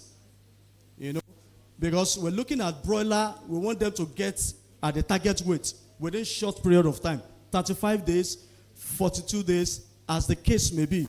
And what will help you to get that is some of these additives that can help you in optimizing their growth, health, immunity, and overall performance of the birds. So what are those things in the Animix? We call them Animix of different brands, meaning animal care, mixture of vitamins, minerals, that are well tested and gotten from renowned organization. Vitamin, mineral, amino acid, phosphorus, calcium, enzymes, yolk colorant, mycotoxin, binder, and above all, the natural growth and feed enhancer. We're not talking about antibiotics here. We're talking about natural immunomodulator. We're talking about, natural enhancer like super leaf, like other herbal products that like the super leaf will potentiate the liver cells, helping your birds to convert, whatever feed that they have taken into what? Into flesh, and which is our main goal in broiler business. This is the range of Animix. We have it in layer concentrate. We have the grower concentrate 2.5 chicks. The 5% broiler concentrate, that's what we'll be looking at from now. We have the breeder concentrate for those in breeder production. Then for swine. Then for ruminants, that is 10% Runamis. And this is Animix product range that we have. How is this produced? Compounded with premium quality ingredients from world-renowned sources. They are blended together using the advanced technology double shaft paddle mixer. And that ensures perfect and homogeneous mix. And then this is example of what I'm talking about, the double, paddle mixer. That is the machine. And then who are those set of people that Animix is good for? Farmers, all of us that are seated here, and then the on-farm millers and toll millers. Why? Because it's cost effective. Stock and quality control. You have control to some. For mash now, you don't have any control on mash or concentrate that is packaged. But getting Animix, you have control over. You can be. What I'm trying to say is that opportunity to be flexible on what you are doing, and at the end of the day, getting profit, perfect and homogeneous mix, and less inventory. You only need 4 items, 4 or 5 items to make the feed available. So then the benefits, what are the benefits? Number one, composed of high quality natural additives for feed production, and then ensure a completely balanced nutritional value, because they are well tested, well blended, and then controlled. You have that opportunity, to balance what you are giving your bird. Ensure health and improve immune system response. Like I said, there are additives in this product that will help the immune system of your bird. It gives faster growth, conversion, and enables the bird to reach good market weight within a short period of time for optimal profit, which is the goal of every broiler farmer. Enhance livability and improve dressed yield. Then you don't need bigger warehouse because of less inventory. So we have the Animix, I'm presenting to us Animix 5% broiler concentrate, micronutrient concentrate. And this is the mixing guide per ton. We have it in pre-starter, we have it in starter, and we have it in finisher. This is just to tell us we have maize, SBM, wheat over limestone. About 5 to 6 items here that you need to mix together. You have access to maize, cheaper maize, and then XBM. That will reduce your cost. And anything you do to reduce your cost is automatically increasing your what? Your profit at the end of the day. So this is the pre-starter, what's it called? Mixing guide. If you also have access to full fat soya, and I also want to encourage, because of the broiler farmer, full fat soya is also important to help your birds, get to the actual goal that you are looking at. You will see that the moment full fat soya enter into that place, the quantity of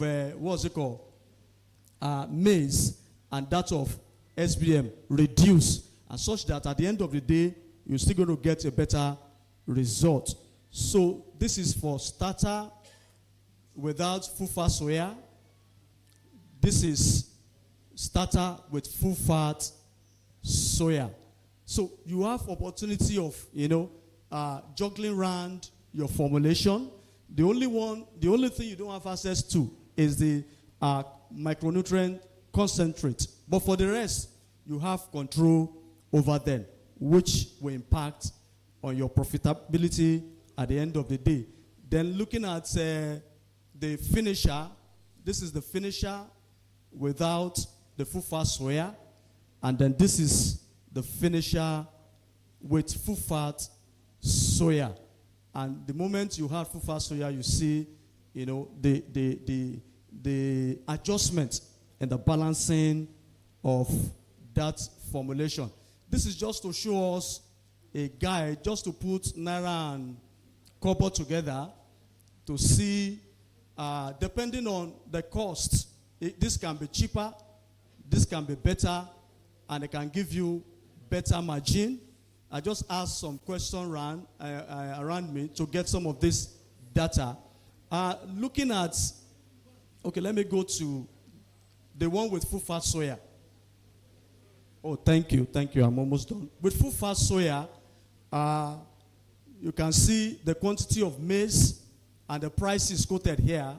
I don't know how much you are getting into your territory, but it's something you can lay your hands on, do the calculation. The 5% broiler animals comes at 500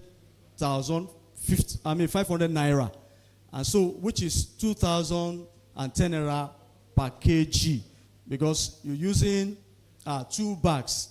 You're using, yes, because it comes in 25 kg. That is the costing. The milling charges, I don't know, it varies also, but I've used that. So at the end of the day, you can still save 487 naira per bag here. Depending, like I said, it depends on your negotiation power, the zone that you belong, access to some of this raw material.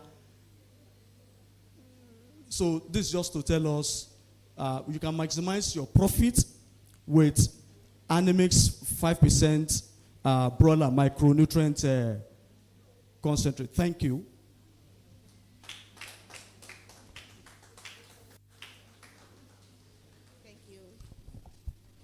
Thank you very much. Please, if you have any question for animal care, kindly go to their booth.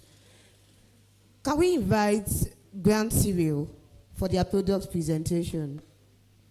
Grant Cyril, are they around? Okay, till they arrive, please join me with a round of applause to invite a prominent person, a teacher, a mentor, and a role model in this poultry industry. We are not clapping. Join me as I invite Dr. Baba Wageti for his teaching. It will be teaching. Okay, James Baba Wageti for his teaching, not presentation. I'm sure he will be presenting some products from Adamo, but then he will be teaching, more importantly. Thank you, my sister. Great farmer. Great farmer. No farmer. No farmer. Thank you all. On behalf of Adamo Nigeria Limited, I sincerely appreciate the organizer of this poultry show by inviting me to come and share my little knowledge to farmer every year. So organizers, I sincerely thank you. And I will do just the topic that you give me. But before I proceed, I didn't come alone from Adamo. I came this year, my ED, my ED want to follow us to come and see this poultry show, and I want her to be around just for a minute, man. Just a minute. I came with my ED, executive director, to come and back me up. So, 2 minutes, man. Just 2 minutes. I appreciate it. Good afternoon, great farmers. It's a great pleasure to be in your midst today. And thanks a lot to the organizers of this event.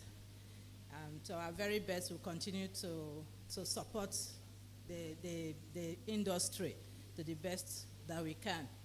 We pray for the greatness and continuous progress of the industry. Thank you very much. Thank you, Ma. And I want to also appreciate my constituents, Ogun State, Ogun Muezon. They are all here, so without them, I cannot be so. My God, it's come. Just let me follow protocol. My constituency, Ode Zone. And it happened to be the pine chairman for Southwest now, for Ogun State, sorry. Alaji, thank you. Great farmers. Great farmers. No farmer, no nation.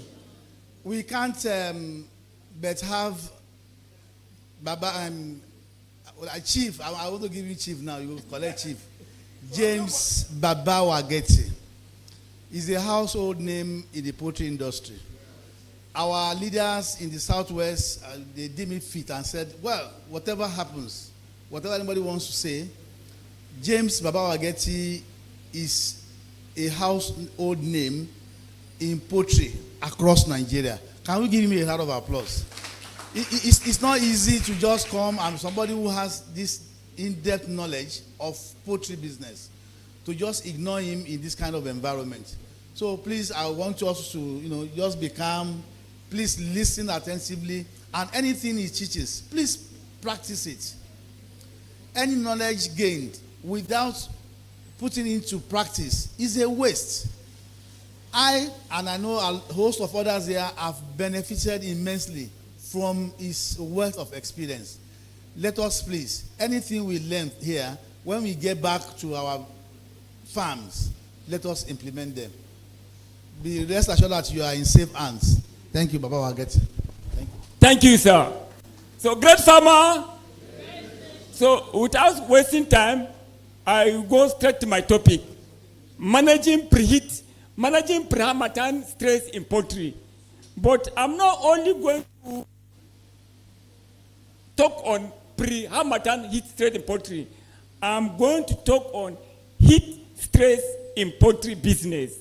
And very soon now winter Harmattan, and after the Harmattan, we are going to hit period.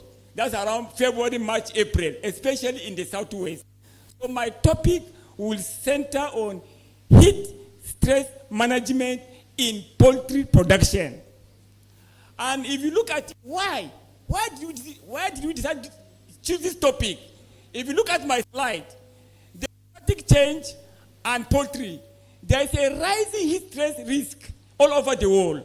And if you look at this map, Nigeria here, Africa is a danger. If you look at that map, Nigeria is a danger zone. And the International Panel on Climatic Change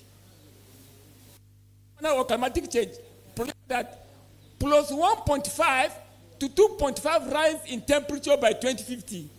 That's what they projected. So what we are experiencing now, by 2050, it's going to be worse. And heat stress expected to become more prominent, especially in the tropical region. So why are these birds so susceptible to heat stress? Why? Because the poultry are susceptible to high environment temperature because of absence of sweat gland. The body is covered with feather. They are fatty in nature, especially the broiler. They have high body temperature. And the broiler than layers. If you have layers, they respond heat more than the layers. And we also discovered that layers in that cage, they are prompt heat than layers on deep litter. So if you are raising layer inside cage and you are raising layer on deep litter, the person that raising layer on inside cage will experience higher heat than somebody that raising layers on deep litter. And look at heat stress. So a lot of farmers, allergy, I found out that, especially in this southwest, they only put their mind on temperature, on temperature, on temperature. The problem in the southwest is not the temperature, but the humidity. So I want us to understand that one. So that when you want to manage your heat stress, you know how to go about it. It's not the issue of giving vitamins. Somebody say, okay, buy vitamin C. I can tell you, it will help, but that's not the solution. That's not the solution. Because the heat stress, it's a condition that occurs when a bird is exposed above temperature and humidity. There are two things there. Temperature and humidity. Especially in the southwest. But in the north, there's no issue of humidity. There are some few places we discover like Abuja, Nasarawa, part of Kaduna. But mostly in the north, it's high temperature, no humidity. But in the southwest, it is the humidity the farmer should put his hand on, not even the temperature, to be able to manage heat stress. And if you look at here, I've said it is not only increased temperature causes discomfort to the birds, but combination of temperature and humidity. The sum of temperature and relative humidity percentage is what we call heat stress index. And in the southwest, the rule of thumb is that as a farmer, the combination of heat with humidity can be deadly. And this sum must not exceed 106.7. Please take note of that figure. Take note of that figure. On your farm, the sum of the temperature and relative humidity shall not exceed 106.7 on your farm. I will explain that one later. For example, when the temperature is 26.7 on your farm and relative humidity is 80, it means that 26.7 plus 80, it gives you 106.7. That means the barn will start exhibit sign of heat stress. Look at, a farmer must get this on your farm. If you don't have it, go and buy it. It's an exhibition. Go and buy this thing. Are you see it? If you don't have it, go and buy it now. That's what you shall use to measure your temperature and relative humidity on your farm. If you don't have it, please go and buy it now. Eh? This is not for marketing. It's not for marketing here. So just tell them what you can get. Okay. Please come in. Come in. Look at. You buy this one. This is the temperature. The up is the temperature. The down is the humidity. Can you see it? Please come in. Let them come in. Farmers are coming. Let them come in. Let them come in. Okay. Please, a farmer, make sure you get this on your farm. Whether you have a layer farm, make sure this will be as a guide for you. If you don't have it, you can also use your handset. But preferably, I would prefer you go and look for this one. They are selling it's plenty at the exhibition stand. The upper one is the temperature. The lower one is the humidity. So, for all birds, the humidity shall be between 50 and 60. This figure on your farm shall be between 50 and 60. Shall not pass 60. This is the humidity here. The temperature, you cannot control that one. So the combination of this temperature and this one shall not exceed 106.7 on your farm. Once it exceeded, there is heat stress on the farm. Are we getting it? Okay. Look at the birds. They are not like human beings. Normally the birds, if you look at the figure, normally in normal situation, the birds relieve heat 75% through air around them, 25% by respiration during normal condition. But when there is heat stress, once there is heat stress, the birds release heat 80% by respiration, 20% by air around them. Please, farmer, take note of that point. Take note of that point. During normal condition, the birds relieve heat 25% through respiration, 75% through air around them. But once there is heat stress, the bird can only relieve heat through panting. No other source again. 25% by air around them. And please come in. Let them come. Come. Let me stop. Come.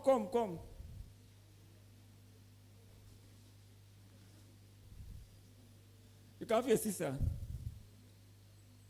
You're welcome. So now we are feeling heat. During heat stress, the bird relieve heat by panting, which is 80% through panting, 20% through convection, and radiation. So if on your farm, your house is not good, you see mortality on your farm. Are you getting the point? Are you getting the point? I don't want to leave this slide until you get it. Do you understand the point there? Do you understand it? Yes. Please come. You are disturbing me. Come. Let them not stand there. Let them come here. I sit.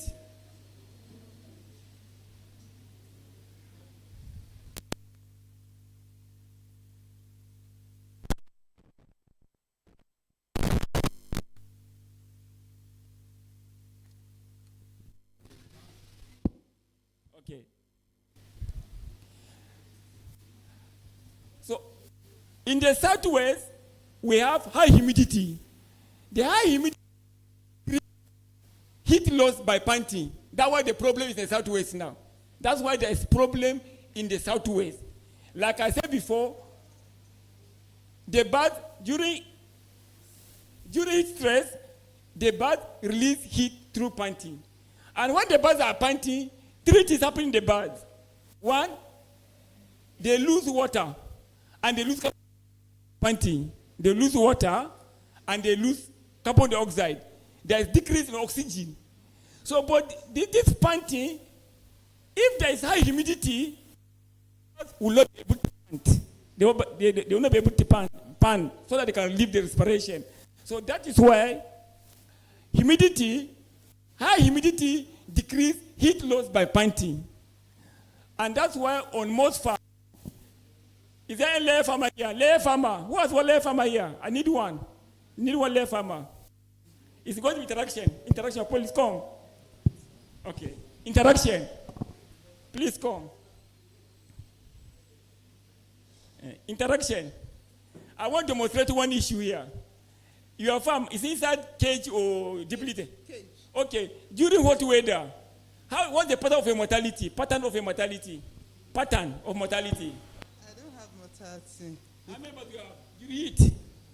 Like 1,000. Okay. You don't have, during heat period, you don't have mortality? You don't experience? Because I put some structures in place. I wait and do everything. Oh, that's good. But that waiting will not work here. Oh, because if you wait, it increases humidity.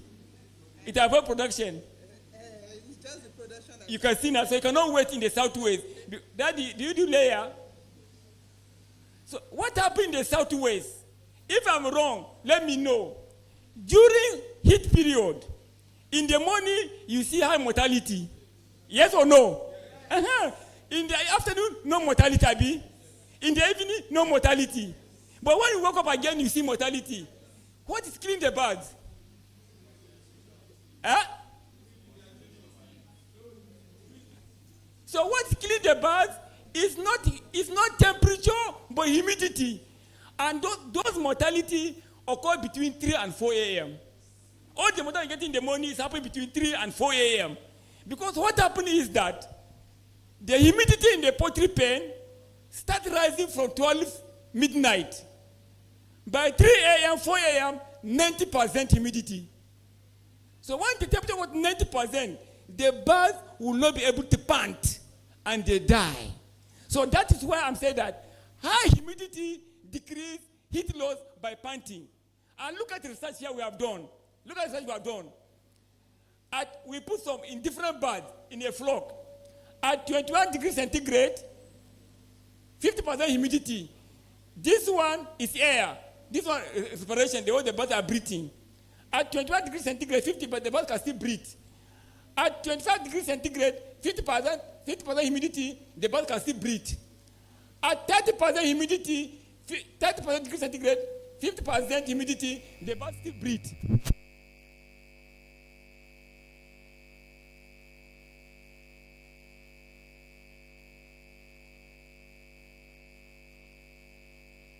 Continue, Abi. Can you hear me? I can continue. I can continue. Okay. Okay, thank you. Okay.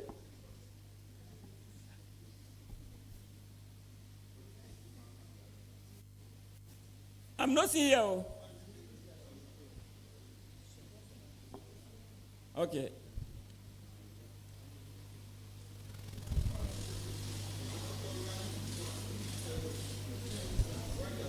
Okay. Let me use here. Can you see the graph? Do you see the graph? Yes. So we did an experiment. At 21 degrees centigrade, we put some birds. At 50% humidity, the bird can still breathe. At 25 degrees centigrade, 50% humidity, the bird can still breathe. But look at here. At 33 degrees centigrade, 50% humidity, the bird can still breathe. At 30 degrees centigrade, 100%, 90% humidity, the birds cannot breathe. So that's why those birds, they die around 3 or 4 a.m. Because when the humidity, it decreases panting by the birds. So the birds will not be able to breathe, to relieve heat. And that's why the birds will just die off. And we also found an experiment. An increase of 20% relative humidity is like 5% increase in temperature. And that is why, my dear farmers, even during brooding, when you are brooding your bird, please, one house. When you are brooding, during brooding, don't look at only the temperature when you are doing brooding. Look at also the humidity in the pen. Because if you are looking at only the temperature, you have problem. A farmer in Agbo lost almost 40,000 birds because of that. Yes, they're all chicks. Because the people who are doing brooding, they are looking at the temperature, all the temperature, not knowing that the humidity in that pen was so high. And because there was too much of it in the pen. So please, I put an increase of 10 degrees centigrade relative humidity equals an increase temperature of 5 degrees centigrade. So take note of that one. Look at an experiment I've done last year. Last year, can we see it? Hello? Look at in Karshi. You can use your phone. Hello, one house. Please, one house. One house. Yes. Look at temperature and humidity. Karshi, Abuja, around 11 p.m. And then Ogidi Anambra State, around 11 p.m. By that time, the temperature in Abuja was 28. Average humidity, 52. In Ogidi, the same temperature, 28. Humidity, 87. So you find out that the farmer in Anambra, their birds are dying because of humidity. Whereas in Abuja, the birds, because humidity is very low. So people, our farmer in the southwest, when you are talking of heat stress, put your mind on humidity. And that's the message this afternoon. That's the only message I want to pass to you this afternoon. Put your mind on humidity. Anytime you want to manage heat stress in poultry business, put your mind on humidity. Humidity. That's the key message I want to pass out this afternoon. And look at here, humidity temperature index. Once humidity gets 75 and temperature 30, heat stress will set in, and you have problem on the farm. And what are the behavioral response of poultry to heat stress? What are the signs the birds are seeing for heat stress? Number one, increase in panting. If I'm noticing panting, the birds start panting. Yes or no? They're opening their mouth. Then number two, they avoid overcrowding. They don't come close together in the pen again. Even inside cage, you say that leaving each other. Then number three, they will not spread their wing. You see, they start lifting their wing so that the air can move around them. By convection, they will not lifting their wing. Then after that, reduce feed intake. They are no more eating again. You see, notice they're no more eating. Then the next thing, there's increased water intake. Yes or no? They will start taking more water. Then lethargy. Before you know it, you may see they will die. These are some of the signs you will observe during heat stress. And I want someone to understand that once there is heat stress, there is change in blood flow in the birds. That's even more dangerous also. There is change of blood flow in the birds. That means the blood will start flowing. If you didn't do anything, the blood will start flowing from visceral organ to the surface. Because the blood wants to go and cool and come back again. The blood wants to go to the surface area to be cool and coming back. And that's why the birds cannot eat. No much blood there. And that's why if birds die of heat stress, even though they're doing broiler, if you are dressing it, you see darking. You see like red. Red. It means that more blood was flowing from the GIT to the visceral organ. And even though you have bad die, if you have high mortality and you want to know that it's caused by heat stress, just remove the skin. You see darking. You see like blood.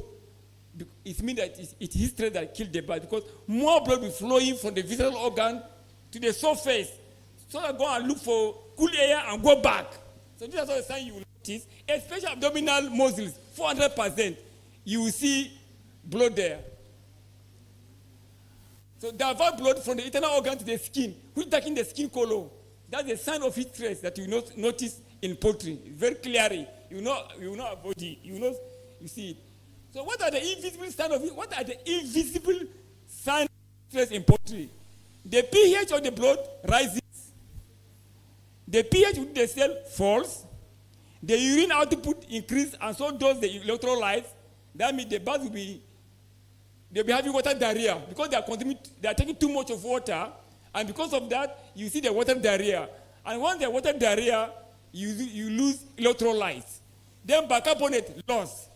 And stress hormones appear in the blood, especially corticosteroid.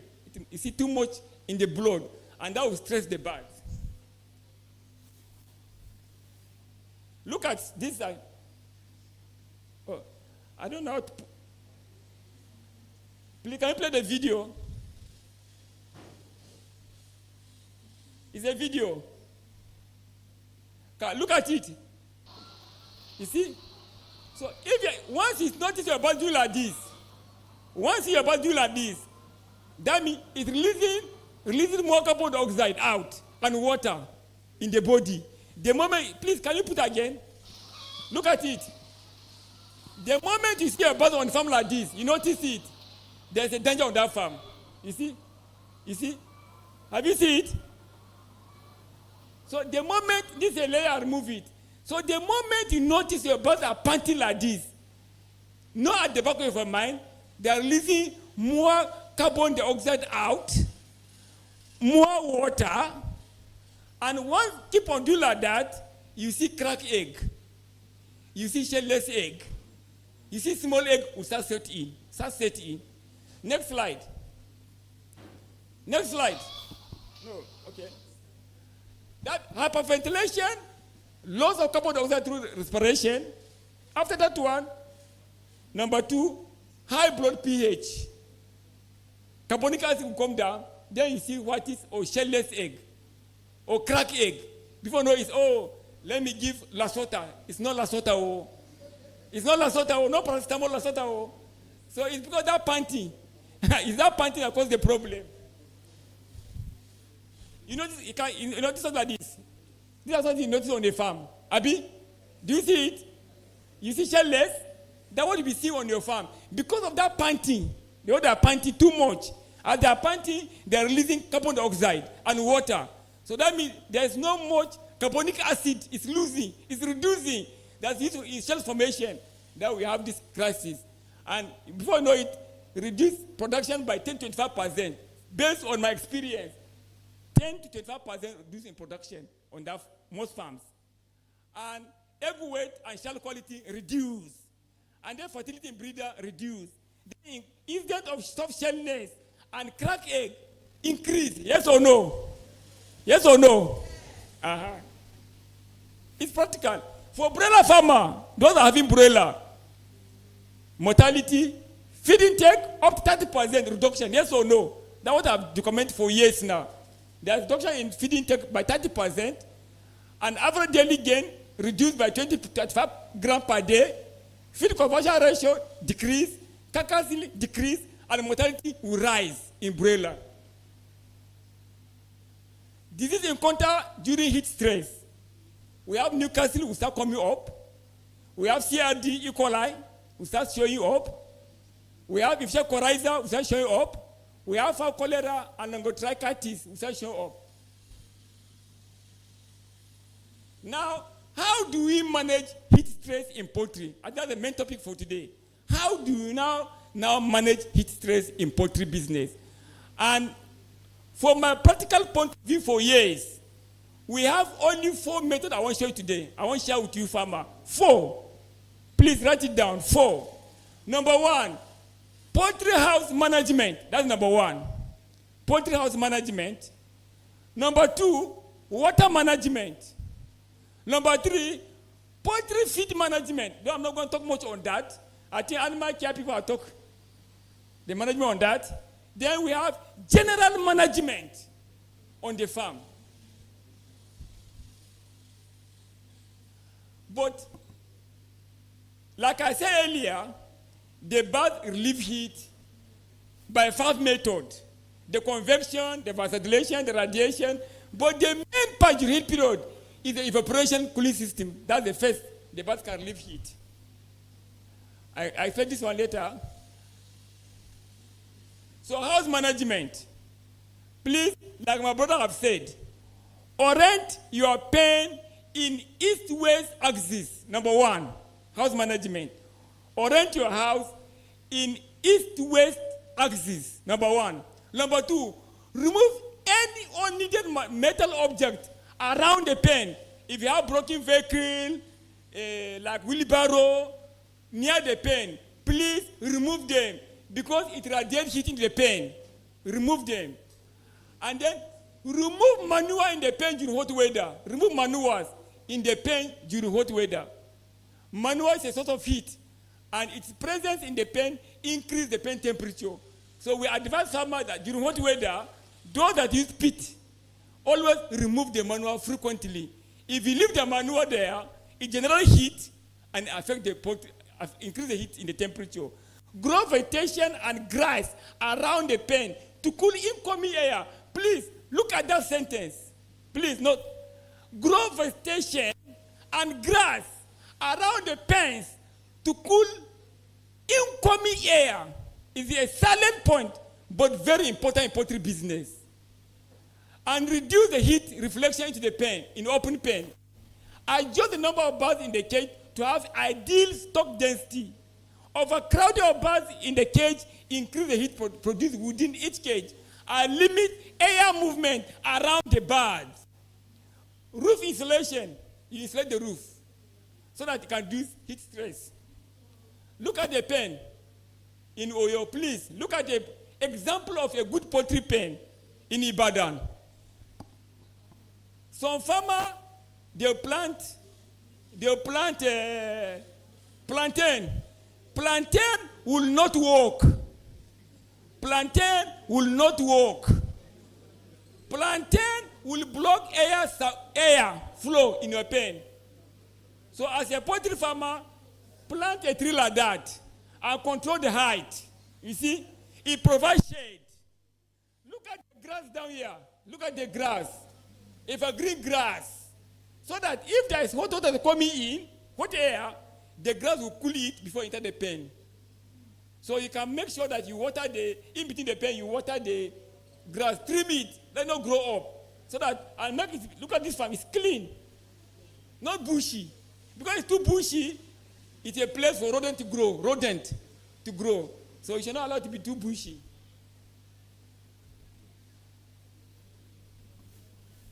When temperature rises and humidity drop, use the cooling system. Especially if you are from the north, this one is for you. If you are a farmer from the north, this is for you. If the temperature is high and humidity too low, use fogger. Use fogger. But don't use fogger in the southwest. It will increase humidity. Please.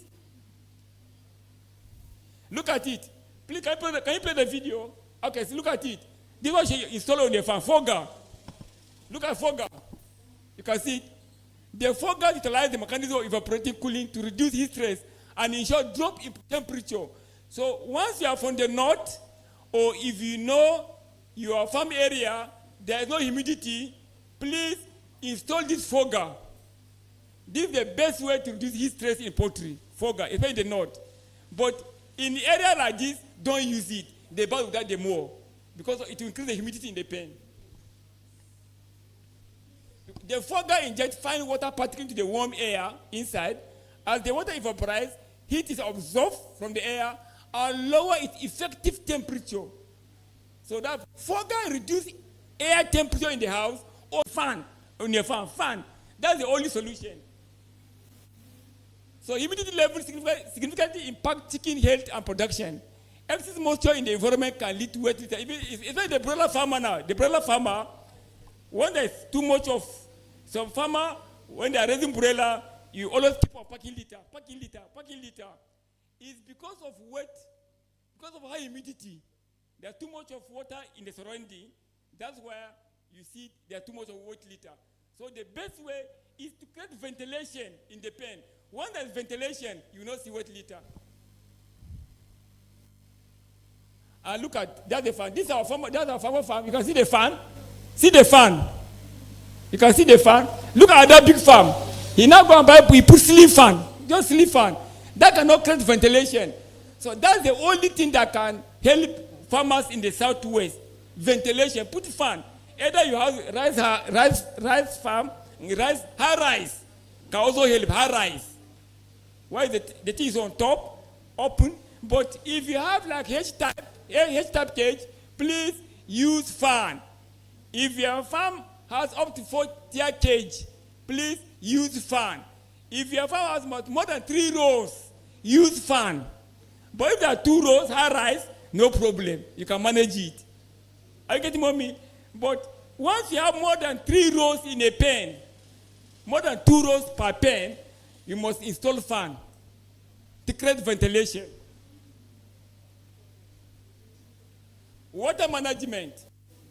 The normal ratio of water to feed, 1, we all know that, but get change, 41, when temperature is above 27. The bird drink 4% more water for every 1 degree increase in temperature above 27. So let's take note that one as a farmer. The bird drink 4% more water for every 1 degree increase in temperature above 27 degrees centigrade. So let's take note of that one. So therefore, provide plenty of fresh, clean, cool drinking water during hot days or hot weathers. For floor rearing, provide additional drinkers can help accommodate the increase in water consumption. Flush water 2 to 3 times in hot weather till the chillness feel on the palm of your hand in the afternoon. I will show you the diagram. Please, can you play this video? Hello, play this video. You see? Your pipeline. You can see it. In the afternoon, you flush the water out 2-3 times a day. You flush the water out. Because if you don't flush it, the water will be too hot and the bird will not drink the water. The bird will not drink the water. So in the afternoon, flush the pipeline 2 to 3 times a day. You put your palm like this. When you feel the hot water, cool water is coming, you lock it back. You can see. So flush your water line for 2-3 times in hot weather, help the bird to drink and eat very well and maintain the production.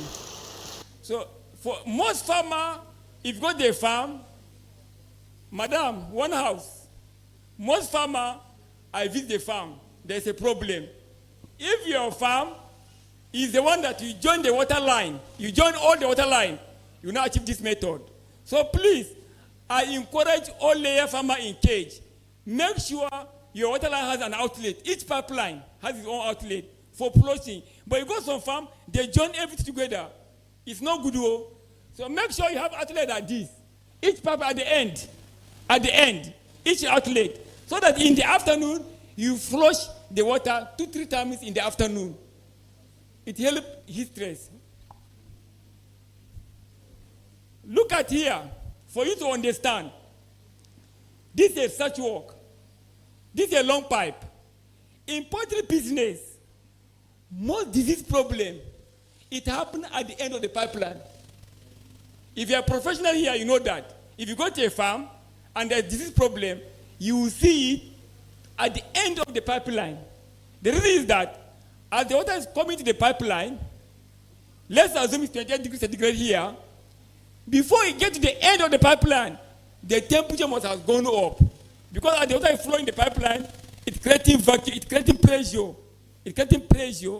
And when there is pressure, temperature will increase in the pipeline. So when there is increased temperature in the pipeline, bacteria multiply. So that's why flushing of the water line in the afternoon is also very helpful to reduce heat stress. And at the same time, you are reducing bacterial infection on the farm. So that flushing also helps. But if you don't flush, this place is danger here. Because the water is moving here, as the water is flowing to the pipeline, it's creating pressure. By the time you get to the end of the pipeline, temperature will go up and be too hot for the birds. And bacteria will multiply here. So always flush your water line in the afternoon. Water treatment, we all know that bacteria grow much more rapidly in the water line during hot weather. So always treat and clean your water line with hydrocare every time. Use your hydrocare and use interactive acid as a disperser to minimize microorganisms in the water and the growth, like the other guy have talked this afternoon in the feed. Protect your water tanks and water pipe from the sun. For day orchids, provide cool water and capable light on their arrival to the farm before offering feed to avoid dehydration after transportation. Cover overhead tank with GD bags or touch of the tank to avoid direct exposure to the sun. Water tanks are ideally placed inside the house or the pen. Look at that advice, farmer. Don't allow your water tank to be exposed with the sunshine. The place will be too hot. You cover the water like this. This is a touch. And you paint the tank white. White, hello, okay. The white material deflect light. Black material absorb light. So if you use black tank, it absorbs heat and increase the temperature of the water. So please always paint your tank white. It's ideal. And cover with touch. Look at even this one. You cannot even see the water tank. Look at touch. They cover with block. That's the ideal.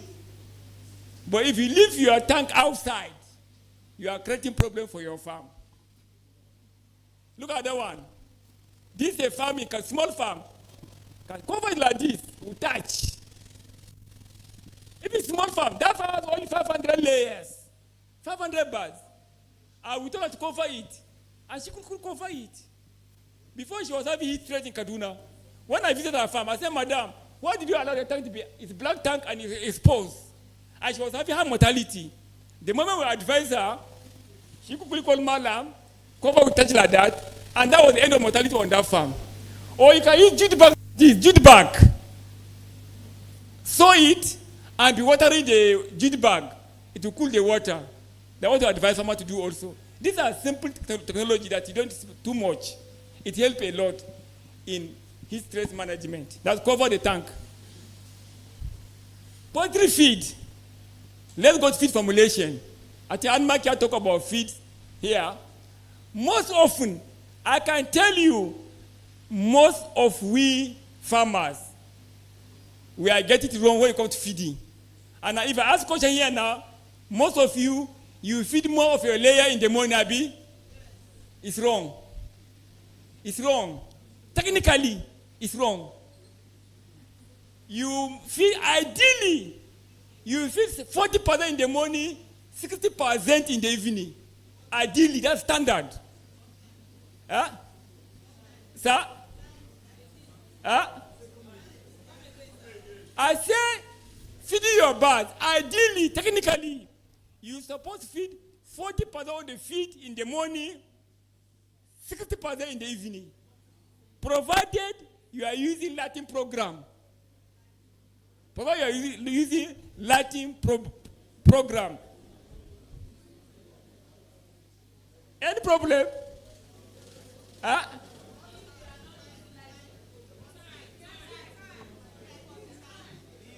I'll come to that. Don't worry, I'll come to that.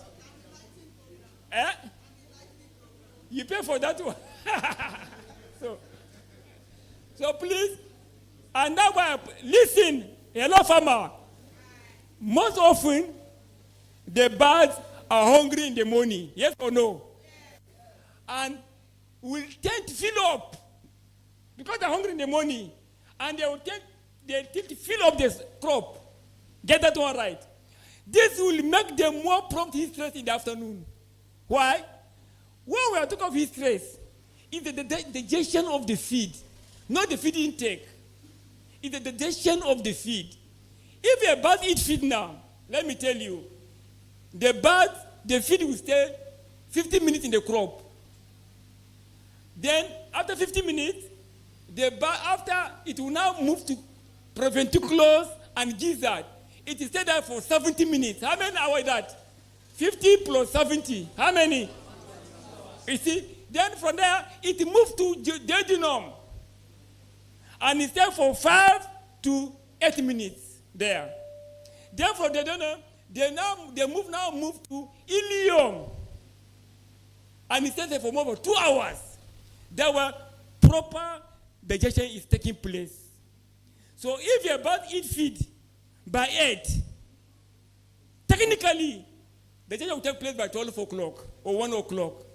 And now it coincides with the heat stress. So there will be internal generated heat in the birds. Before you know it, the bird comes down with heat stress. Are you getting the logic now? Are you getting the logic now? So that one is not good to... And sometimes, if you look at it, the egg we are eating, hello farmer, the egg we are eating, it takes only 4 hours to form. This egg we are eating, it takes only 4 hours to form. Let me repeat myself. The yolk and the albumin takes only 4 hours to form. It's the shell formation that takes 20 hours. That means it takes 24 to 26 hours for egg to form. But ideally, the egg takes only 4 hours to form. So, and that shell you are seeing,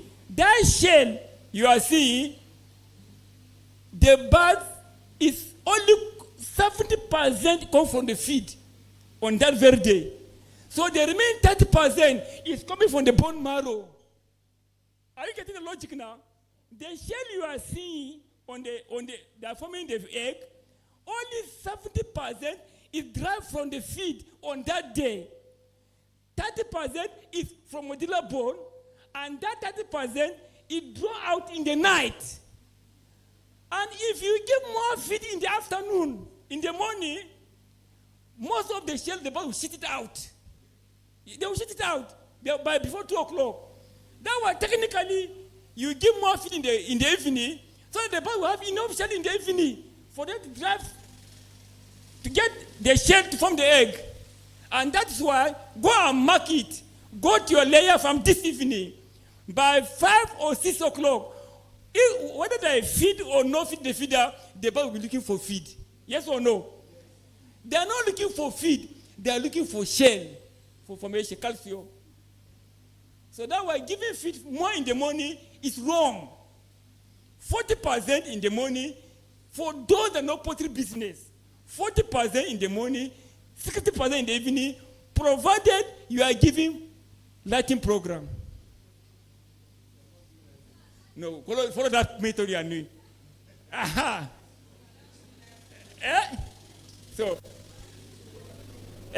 So withdrawing the birds, withdrawing feed from but withdrawing feed birds for 4 hours before peak one temperature can lower the risk of heat stress.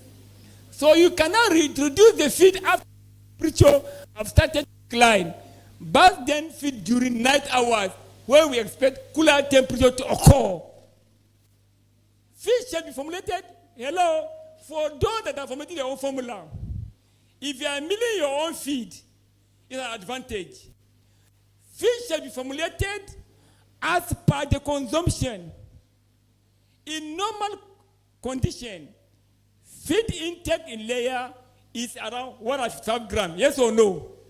Okay. In hot weather, it may be 900, it drop. So the feed formulation shall be is such nutrition in 900 grams, as same as that of 50 grams.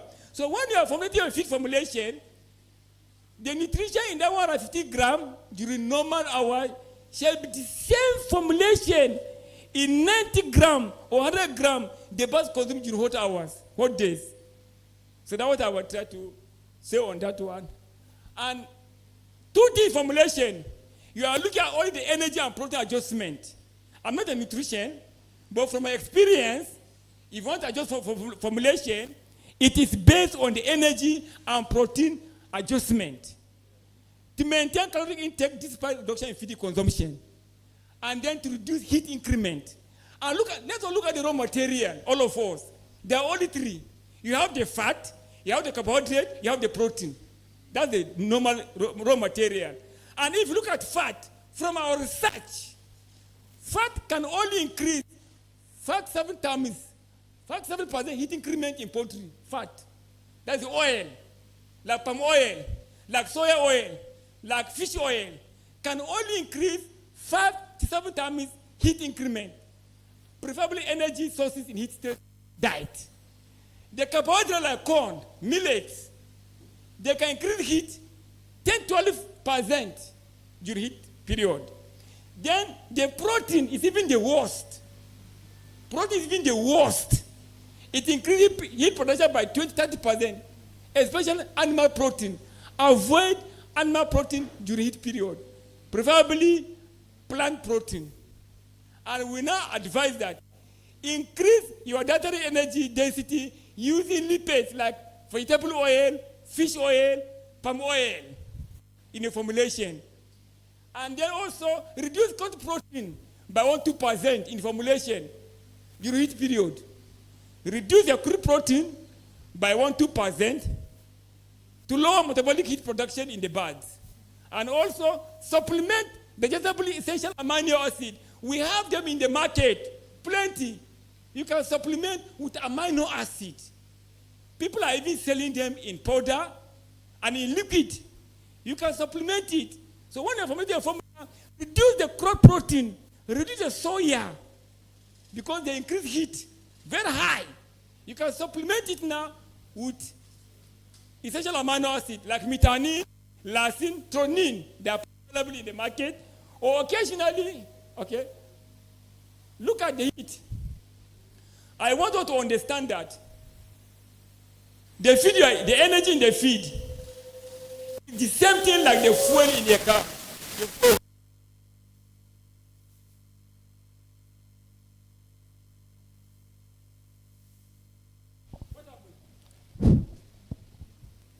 Hello? Okay. In a way, chicken is not really different from an automobile engine. The other way you see your car, our car is. It's the same energy of the car, of the feed is. The other way you see the engine of your car. That's how the poultry is. We put fuel in the car to go somewhere. Yes or no? The car uses 25% of the fuel to move. The car uses 25% of the energy of the fuel to move. The remaining 75% is born in the form of heat. That's why you see the exhaust is hot, engine is hot, you have radiator. In the same way, the bird, the energy also, they use it. Only 35% they use it. The rest they burn in the form of heat. So if you don't care in the afternoon, you'll be giving energy, you have heat stress in your car, especially in broiler. And you can see like broiler, even though you have broiler, how does broiler use this feed energy? For those that use this broiler, roughly 35 to 45% of the energy is used to power the basic function of the life of the broiler. That is grow, move around, breathe, pump blood, maintain body temperature. The rest of the energy in the feed, they use it as heat. So if you're using broiler, if you are raising broiler with this heat period and there's no ventilation, you run into problem. So then with proper ventilation, you have to have radiator, like you have radiator in the car. The radiator, the function of the radiator is to cool the engine. So the only radiator in a broiler house is ventilation. That's ventilation. How does it? They now burn it. They are burning. If you go to broiler house, it's fire. It's fire that's burning inside the broiler house, but you will not see it. But there is fire there. So you have to create ventilation there. And for the broiler farmer, do you have broiler farmer here? Do you have broiler farmer? Yes, sir. Okay, during this period, this instruction, what you call feed withdrawal in hot noon hours. Feed withdrawal in hot noon hours. It helps a lot for broiler farmer. We have done that for different parts of around Nigeria. It's working. Feed withdrawal depends on the climate of the given day and age of the birds. Please get that my point. Get that point very right. The feed withdrawal depends on the climate of the given day and the age of the birds. So that you don't go and misquote me. Because feed withdrawal shall start at 12 days of age in weather. 12 days of age in broiler and continue till cooling or lifting. The objective of this feed withdrawal is to reduce metabolic heat production during the hot period of the day to minimize heat stress, panting, and possible heat stroke. Fresh and cool drinking water must be available 24 hours, including the feed withdrawal period, and vital drinking water or feed withdrawal period, and immunosuppression. Administer vitamin trace oral today. Number 1, day 12 to day 14, 2 hours withdrawal period. I'm giving you a program now. 12 hours withdrawal period. From 1 p.m. to 3 p.m., no feed. Then day 15, day 17, 3 hours withdrawal period. As they are growing, you are increasing the days. As the birds are growing, you are increasing the days of withdrawing period. Day 21, 25, 23, 5 hours. From 11 a.m. to 4 p.m., no feed in broiler. You feed in the night. Then from 24, 26 days, 6 hours.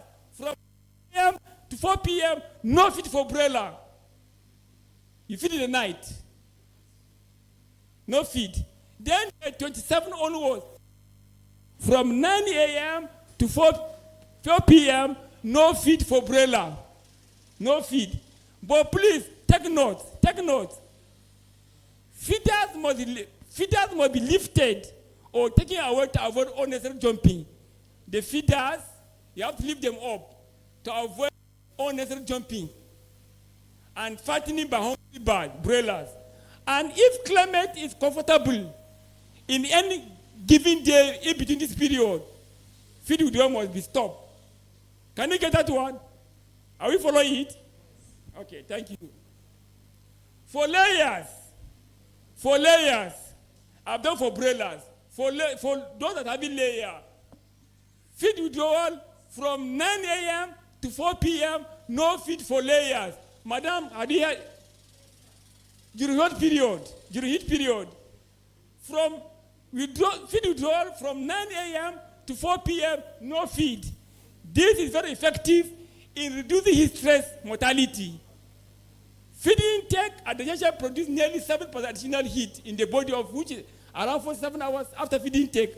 I have explained that one. And this usually coincides with the hottest part of the day. But please, when you are doing withdrawal period, if biosecurity is poor, you have problem. If biosecurity is poor, you have problem. So feed withdrawal may lead to coccidiosis or nicotinic enteritis. So make sure you have superb biosecurity on your farm. Look at the feed intake. For the feed, for layers, feed 1/3 of feed from 6 to 10. Then 2/3 of feed in the evening.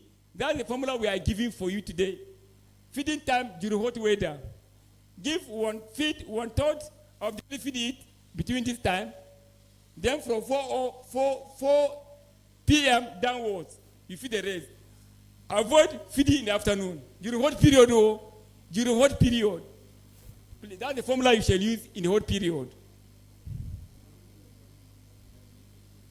Like I say, okay, you want to get that one? You want to get this one? You want to snap it? Okay.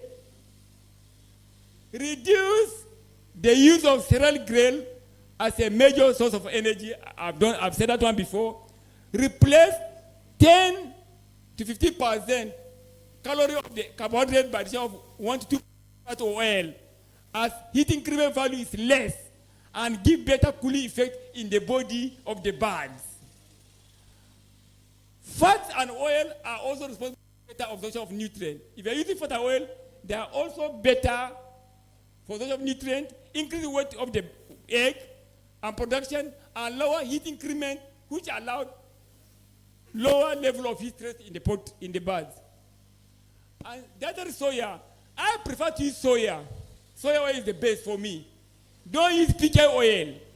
Don't use PK oil.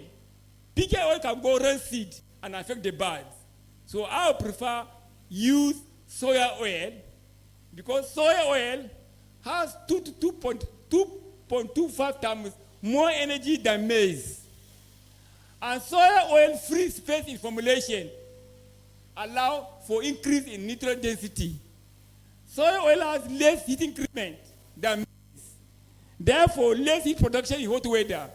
And down rate of feed passage, it slows down the feed passage, the GI of the birds, that can allow proper feed absorption.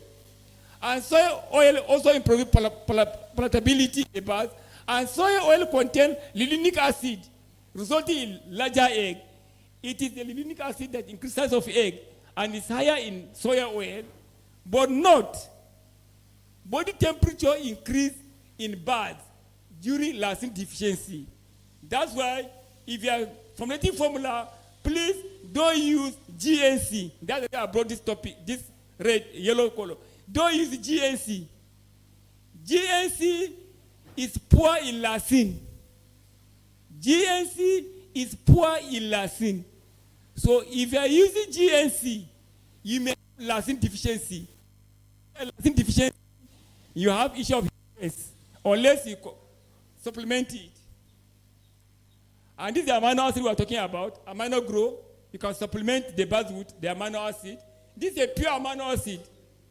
It's not vitamin. It's a pure amino acid. You can available. It's at our stand. You can buy it. It's good during this heat you can give to your bird. And look at the diagram. You start giving feed by 4 a.m. 4 a.m. Bring your light. Start feeding during hot weather.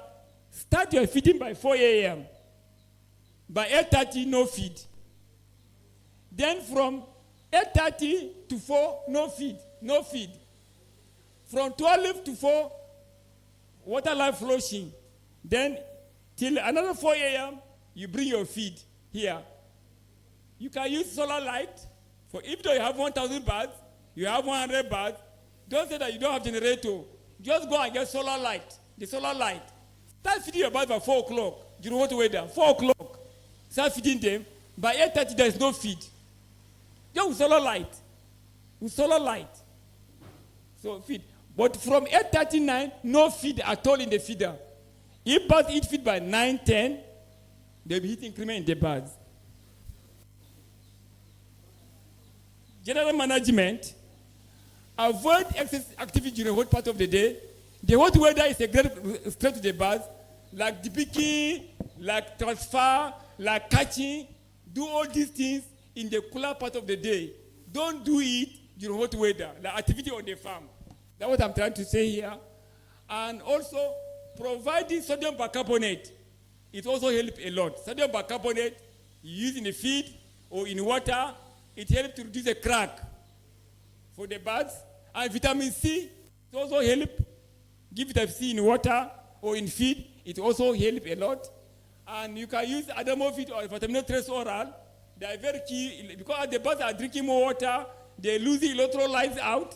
So you can supplement the electrolytes by giving Adamo feed or Adaminolite or the vitamin trace oral to replace the loss of sodium chloride in the water, in the urine.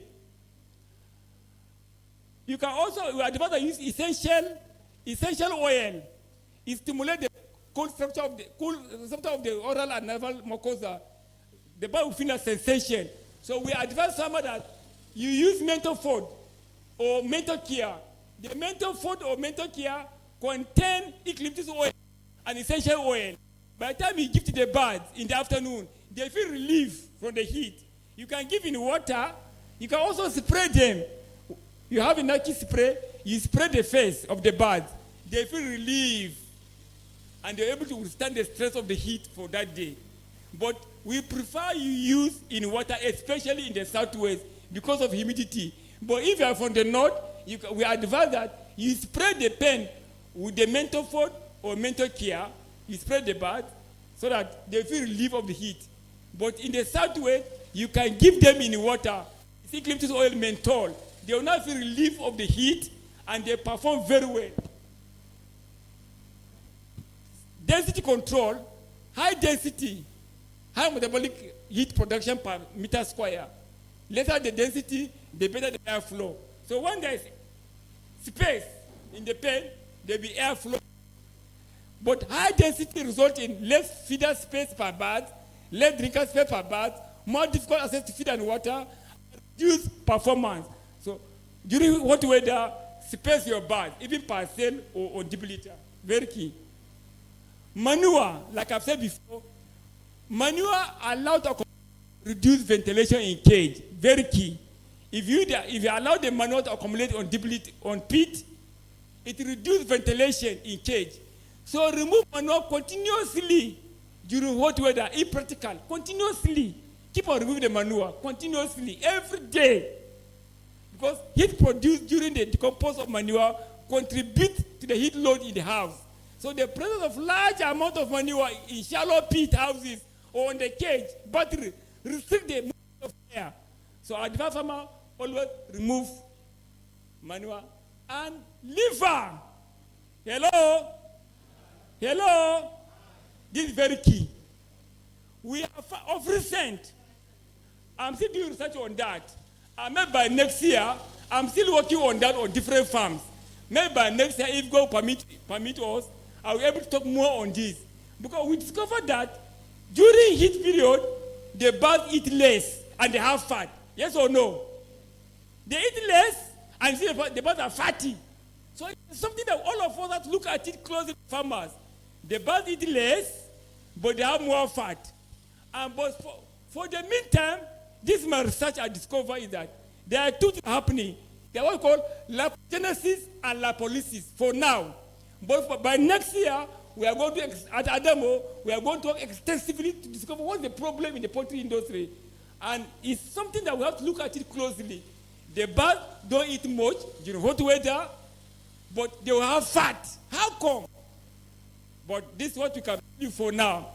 When it comes to lipid metabolism in the liver, I want all farmers to understand it is only the liver that produces fat in a bird. Get that one. It's only the liver. That lipids. It's only liver produces it. That means all the yolk of the yolk we are eating, liver produces it 100%. No other go again. So if you want big egg, maintain the liver. Anything that happens with the liver, it affects the egg production. And that's why for those farmers that when the birds come to lay, if the liver will be too large, it's storing fat for the fat, for them to give the fat to the egg, to the yolk. So what you discover is that when it comes to lipid metabolism in the liver, heat stress induces lipogenesis. That's synthesis of lipids. And at the same time, it inhibits lipolysis, breakdown of fat. That's why you see that too much of fat in the bird because of heat. And the reason is because of lipogenesis and lipolysis. That's what happens in the bird. And most birds see them fat like this. But then you open the bird, you see fat with blood. You see blood. You know what weather? You see fat with blood. The birds are usually found dead without clinical sign. Sometimes no sickness. No sickness in the hot weather. You see dead bird in the afternoon sometime. If you open it, you see fat with some blood inside. And on necropsis, the liver is enlarged, it goes with fat, friable, and excess fat in the liver makes it look yellow. You see it look yellow, sometimes the liver will look yellow. You know what weather, look yellow. So because of heat. And there are two things we are also looking at it. By next year, we will also like to talk on it. They're what we call fatty liver hemolytic syndrome and fatty liver kidney syndrome. There are two things in poultry now in layers.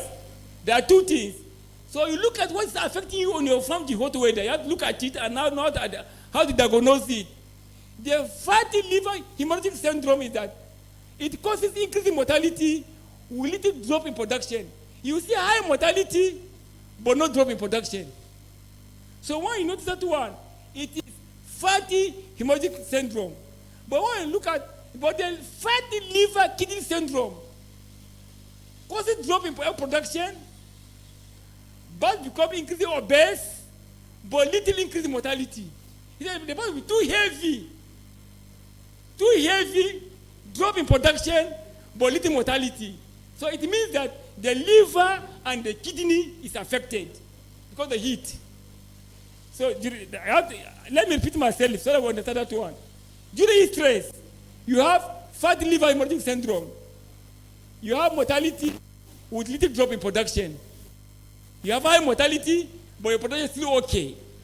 Then you have another one, drop in production. The body becomes so heavy, but no mortality. It means that the liver and the kidney is affected because of that heat. So you have to know this one during heat stress. And that's why sometimes the liver is the key organ in the poultry. That's the key organ. So maintain your hen's capital. That's the capital. High productivity. So here we advise that there are so many products in the market, liver tonic, and here we advise that you shall use other leaf. Other leaf is from Adamo.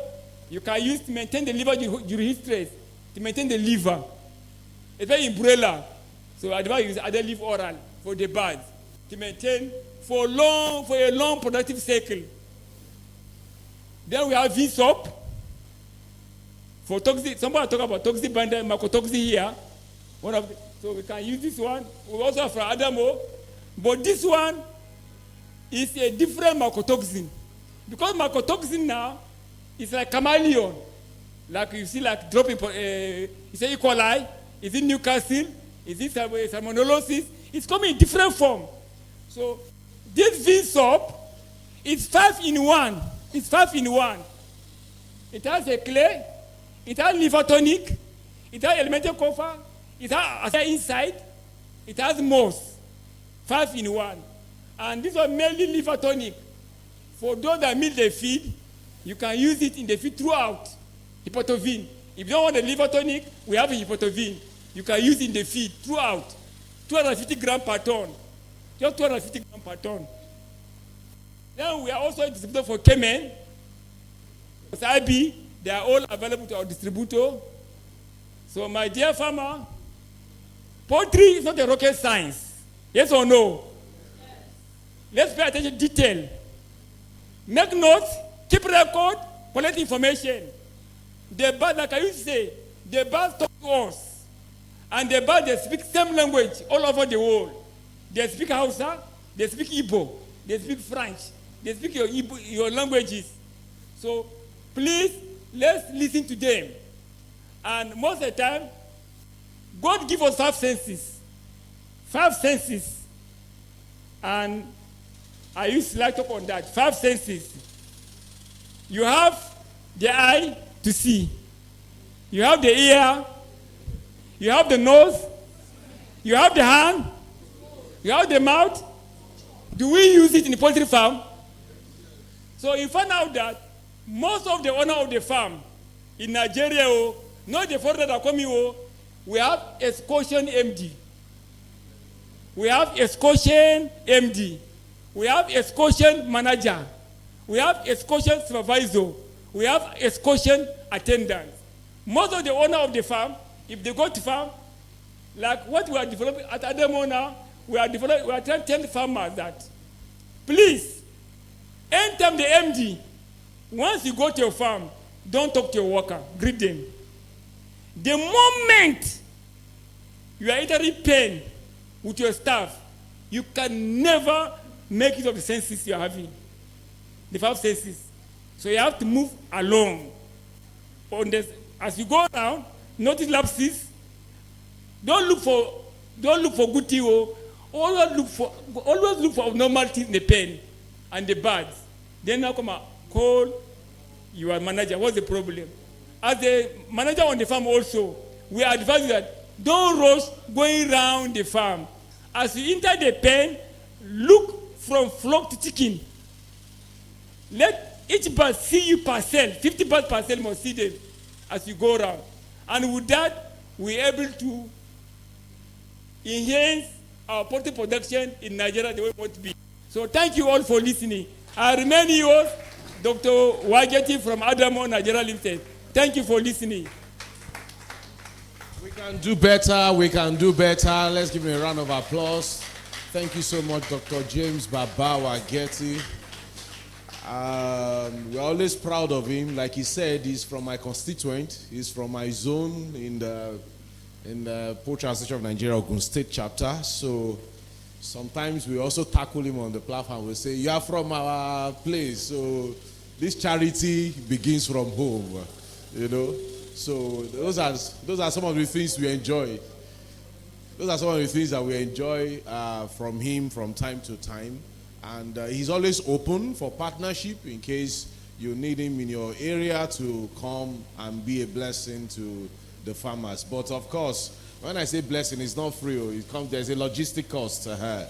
So don't say, they said that you're a blessing now. There will always be a logistic cost.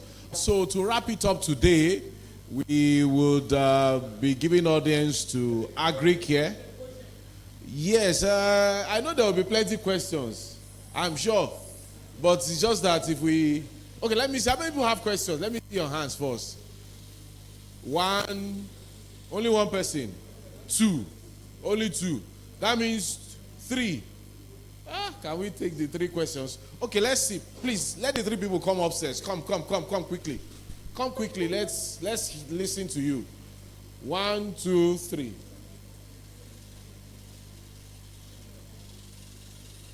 Come now.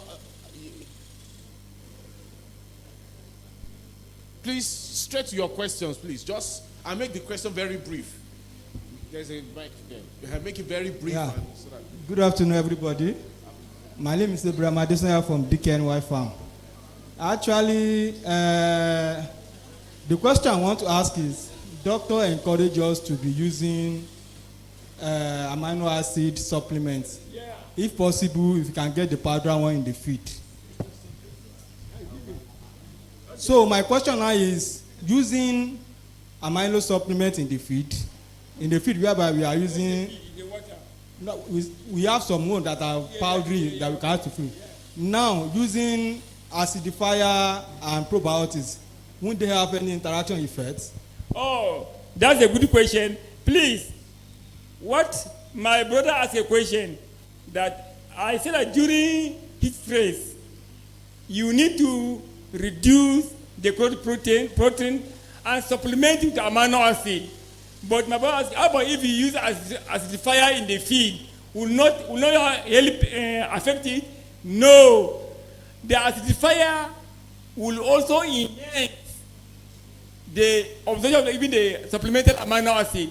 Because if you look at it, the amino acid, the absorption of the digestion and absorption of amino acid take place at lower pH. So if you now use an acidifier and the pH of the gut go down, it even helps protein digestion. And that's why you are even using acidifier. Using acidifier is not only for bacteria. Using acidifier also help you for protein digestion. Because protein digestion takes place at the crop, at the preventiculus. So that will also help it. So there is no problem with that. It also help it. Yes. Good afternoon, farmers. Olushayo is my name. My question is, please, how often should the adder leaf be used during its period? Adder leaf? How often? Okay. My brother, first of all, if you want, we have liver tonic of 2 types. We have the adder leaf, which is oral. We have hypotavine, which is in feed. So if you are using the hypotavine continuously, because it's feed grade, but if you are using the adder leaf, we advise use for 5 days every 2 weeks. During which period? During what weather?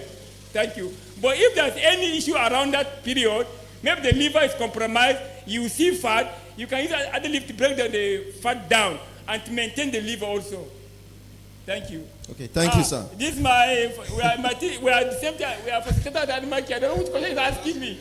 Okay, actually, I've asked this question before because it's something that is somehow controversial. Okay. I've talked about it somewhere, and someone came out and said, okay, no, that is not right. And it's not just about the contribution of fat in the feed to prolapse in birds. Okay. The person was trying to say that, no, the energy can be as high as anything. It doesn't really relate to prolapse. So I want Professor Wageti to shine more light on that.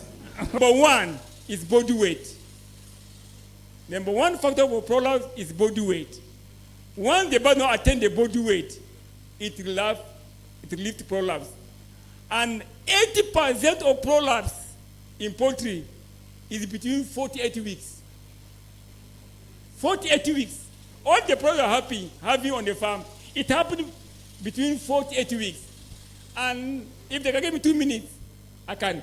Let me tell you, my farmer, when they are raising layers, I've been talking to all those that attend my training. Your layer, by the time they are 12 weeks, they are already mature for laying, if you don't know it today. When they are 12 weeks, they have attained 1 kg, they have attended 95% adult structure, 75% ready for laying. So by 5 weeks, the body, the adult, the birds have developed 50% the bone. So if by 5 weeks, the bird not develop the bone, they will not lay big egg.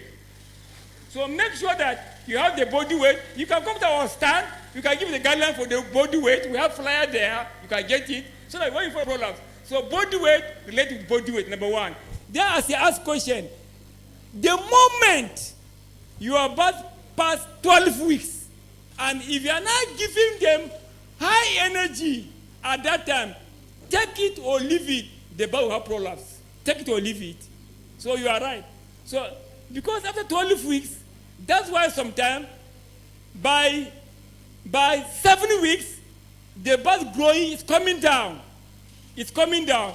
That's why you are bringing grow mash with less fiber. Okay, with less fiber, so that they cannot put fat. So now, if you are giving high energy at that time, they will have high fat. And so, my dear brother, using high energy at that level will increase prolapse.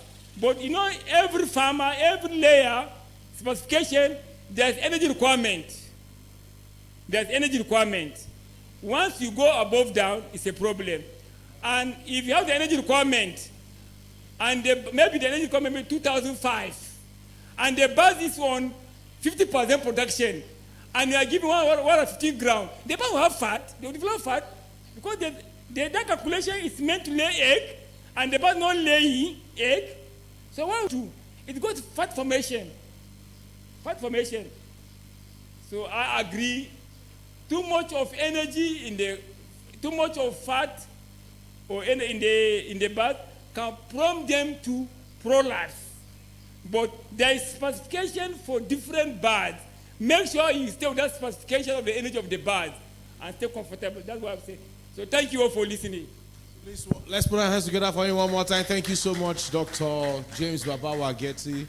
Anything you need more, you can meet him personally. He will be glad to explain to you. Please, can we have Agric here quickly on stage so that we can wrap up this part of the NPS 2025. Let's put our hands together for them, please. Let's cheer them. Great farmers. Great farmers. You know that I like the fact that we are going to be the last presenter for this program for this year. And let me appreciate the organizers and the executive of Poultry Association of Nigeria. Thank you so much for giving us this platform. Thank you so much for bringing all the farmers together. You are doing well. Please help me to appreciate them. Help me to appreciate them. I also need to appreciate the farmers too. Our farmers are doing a great job. If there is no farmers, there is no food. Thank you for contributing to the GDP. Thank you for making food available for us in this country. Please celebrate yourself. And let me to celebrate my Oga, Dr. Wageti. Thank you very much, sir. He has done a lot of justice to a lot of things today. Doctor, you've said everything. But for the sake of, so that it's not going to be like, I did not say anything, so that we can actually have a very good thing to take home this afternoon. And I want you to listen and listen very well. I will try as much as possible not to take your time, but I will just give you some hint. Then we can actually pocket that one while we go further. I want to, okay. I want to tell us this afternoon that Agricare STD Plus is a company that we are so dedicated to research and development. Our objective is not really sales. And one of the major things that we do is to identify problem in the industry, and we will find solution to that problem. In the Nigeria of today, I can tell you that some of the major problems that we have seen in livestock industry, it may not have been documented. My guy is here. I will say it. Agricare STD Plus, we have been able to solve major problems in this industry. major problems in this industry. We have done that severally, and we are in the business of that. That is what we do in Agricare STD Plus. We are one of the largest importer of poultry vaccines in Nigeria. We don't really do antibiotics, and the reason is because of the information of antibiotics now. And we discovered that most of the antibiotics that we are using now is not really solving our problem.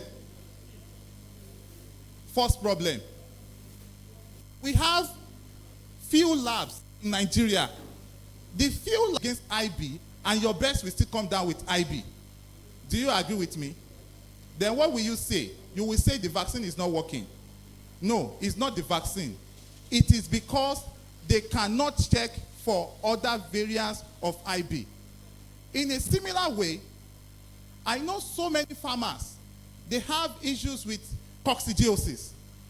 Coccidiosis is a topic that cannot be overemphasized in this industry. What is the major problem? Because how many people have used coccidiosis vaccine before? You have used the coccidiosis vaccine before, and it fails. You use it and it fails. How many people? Failed. Do you know why the vaccine is failing? It's because most of the coccidiosis vaccine have in the Nigerian market today can only arrest just 3 strains or 4 strains of the coccidiosis. So if you buy coccidiosis vaccine now and you use it and it fails, sometimes if you don't manage your liters very well and you use the vaccine, they will still come down. Sometimes if your breasts are overcrowded, they can still come down. So, but beyond your management, we are saying that if the vaccine doesn't contain all the strains of coccidiosis, and what the vaccine will do is just to arrest 3 or 4 strains, we still have more than 6 strains that the vaccine is not covering. So they will still come down. And some people will say, I don't want to use coccidiosis vaccine. I want to use drugs. Drugs cannot solve your problem 100%. Because the drug is meant for what? It's meant for treatment. Farmers fail to do the primary thing. We fail in the primary thing. We fail to do the secondary. Then we now migrate to the tertiary. That is where the problem is. It's a major problem in this industry. Because of that, we had interactions with major farms in Nigeria. Look at what are the strains of coccidiosis that we have in Nigeria. And Agricare came up with a solution. A solution as our practices has always been to identify problem and solve the problem. So the solution that we came up with now that you have not seen before in this industry, my Oga is here, my Oga will bear me witness. The solution that we came up is that we came up with a coccidia vaccine and we call it Coccivet R. Everybody say Coccivet R. Coccivet R. What is the unique thing about Coccivet R is that it contains 8 strains of of the Emeria strains. It contains 8 strains of the Emeria strain. There is no vaccine in Nigeria that contains 8 strains of the Emeria strains. I know all the coccidiosis vaccines we have in Nigeria, and all the vaccines that we have in Nigeria, I will not say failed, but most of them has failed us. No need for us to engage in buying what we know will not solve our problem outrightly. Don't waste your money. Farmers, don't do what? Don't waste your money. We are not here to tell you what is not or to preach another heresy.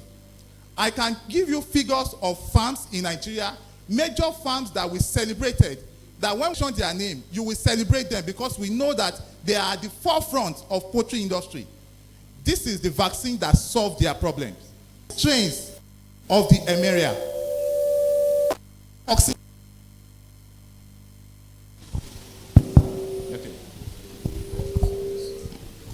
because we need to separate this vaccine from other coccidiosis vaccines that we have in Nigeria.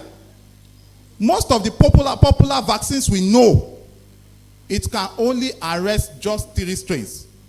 And that is why we use, and they will still come down with coccidiosis. Now, we have a product that will arrest 8 strains. We can see it. I think we can see it to use for farmers. You use it for the first 7 days. As you are receiving your birds, you can either use eye drop or you spray them, but use it before 7 to 10 days, and your birds are free of coccidiosis. Is it not a good news to talk about? Please celebrate AgriCare. Because, you know, one of the major problems with coccidiosis is that when your birds come down with coccidiosis, be rest assured that even after treatment, apart from the fact that you can lose 40 to 50% of your flock, one of the major problems is that there will be immunosuppression. And you know, coccidiosis, it is not bacterial origin, it is protozoa origin. So use it combined with antibiotics. What the antibiotics will do is that the antibiotics will take care of the secondary bacterial infection. At the time that this coccidiosis has suppressed the immunity, then it means that your birds, is more or less like the coccidiosis will open the mouth of the birds. Then other bacterial infections can now come in. So it's a major problem. So that is why we need to pay attention to the fact that our birds must not come down with coccidiosis. Don't wait. Don't really do well. They don't really do well. And you will spend a lot of money on medications because it would have suppressed their immunity. So it's very important. And our birds, it is all about immunity. If the immunity is faulty, then there is a problem. There is a problem. So I want to advise, and I want to tell us as a matter of fact, when you are receiving your birds, take Coxivet R. Ask for Coxivet R. That is the only vaccine that can prevent against coccidiosis in Nigeria as at today. There is no other vaccine. There is no other vaccine. So it is a good news that AgriCare has brought to our table. I can tell you other research that we have done. I know so many people will be talking about respiratory problem, CRD. Is it not a major problem for us? It is a major problem. How many people have used mycoplasma oil? And you will say that it is not working. How many people you have used mycoplasma oil? How many people are doing mycoplasma oil here? When you receive your birds, you are doing mycoplasma oil against CRD. So we are not doing. It's a lot of problem. We are very, very fouls. Most of us, we are still in 1978. We are still in we are not in 2025, I can tell you. We are doing technical business, and we are addressing technical business as if we are just doing a mere business. No. If you want to be a good farmer, and you want to be a major farmer, profiting farmer in this industry, you have to be technical. If you are not technical, it is a problem. You may be thinking that you are getting results, but I can tell you that there will always be room for improvement. You can actually improve if you are not doing that. The truth is that, let me be sincere with you. What they have told us, what we are doing, is that our concentration has always been on excessive use of drugs. The lines of bacteria that we are looking at, salmonellosis, CRDs that we are talking about now, E. coli, all of this, I can tell you that there is no antibiotics that will treat this bacterial infection. We have professionals in the house. You can say whether it is true or not. People are selling drugs because that is what they want farmers to do. No, it is wrong. It is wrong because we don't pay our attention to the primary, which is the prevention. We have to go to preventive school. Most of us, we don't want to go to preventive school. We don't want to go to biosecurity, but we like to use drugs. And we have used all the drugs, all the manner of drugs. Let me also tell you, if your approach is drug usage, by the time we take our chicks from the breeder line that we have taken our chicks from, they have used a lot of antibiotics already. You will now discover, I don't know how many people have seen that, you will take samples to the lab, they will do sensitivity tests, and they will tell you that your birds are sensitive to a particular drug that you have not used on your farm. How many people have seen it? Let's talk farmer now. And let's talk, let's interact. Let's tell ourselves the truth. Doctor, am I lying? They take sample to the lab and they will check and they will discover that they will say your birds, they are sensitive to drugs that you have not used on your farm. Is it not what we have seen? So it shows that our approach of excessive drug usage is not really working for us, and it has not really given us a very good result. You cannot be used to antibiotics, but be used to preventive medicine. I think somebody get that. Don't be used to antibiotics, but be used to what? Preventive medicine. If you are not used to preventive medicine, you have not started. You have not started. Now, we have another vaccine. We call it MG Life. Mycoplasma Life Vaccine. I remember that I did a presentation in one of the major states in Nigeria, and I was trying to separate, I did an analysis of what the international farmers will do in Nigeria, what some people will do in Nigeria, and what local farmers will not do. Have we ever thought about why is it that some people outside, the Lebanese, the Indians, and there are maybe some people from Holland, they will come to Nigeria, they will do farm, and they will keep expanding. Then we here, the local farmers, we will not be able to expand. Are we not thinking about that? Something is wrong, because their approach is totally different from our approach. They will use the same best that we are using, they will use the same workers that we are using, but at the end of the day, they will get a better result and we get average results. Nigerian farmers, there is a problem now. Is it because we have not identified the problem? We need to ask, what are they doing and we are not doing? One of the things they are doing is that they pay attention to the use of vaccine. They don't joke with their vaccination program. By the time you look at the vaccination program that most of us will be using here, you see Lasota, Gomboro, Lasota, Fowlpox. After Fowlpox, maybe you do your the 3-in-1 EDS, or you do NDIB Life, and you 3-in-1 EDS, and that's all. And by the time your birds get to the onset of lay, you start seeing something like salmonellosis. You start seeing something like mycoplasma. It will eat your birds. Is that not what we are experiencing? And at that point, you start buying antibiotics, and it's not going to work. If you take your birds, in Agricare STD Plus, we can actually help you to design a more robust vaccination program. More robust vaccination program. At day one, you give Mycoplasma Life to your birds. Mycoplasma Life, don't rely on Mycoplasma oil alone. You will do the life first. You can do it from the first day to 14 days. You do Mycoplasma Life. Some people can say that, okay, if I do this Mycoplasma Life, is there going to be a vertical transmission or horizontal transmission to other flock? It is safe. There is no issue of whether it will transfer if I use it. There is a question that we used to say, if I introduce one vaccine to my farm, that means I have to be doing it for all the other batches of birds on the farm. No, it is not that way. It is not that way. If you continuously use it on your farm, it is good for you. Very safe. You are making your flock to be very safe. And you are also trying to reduce the pressure of mycoplasma on your farm. But what is important is that this Mycoplasma Life vaccine, you use it at the time you are taking your birds. You can do IO or you spray it. You spray it on your farm. If you spray it on your farm, be rest assured that your birds will not come down with Mycoplasma Life, with Mycoplasma on your farm. That is CRD.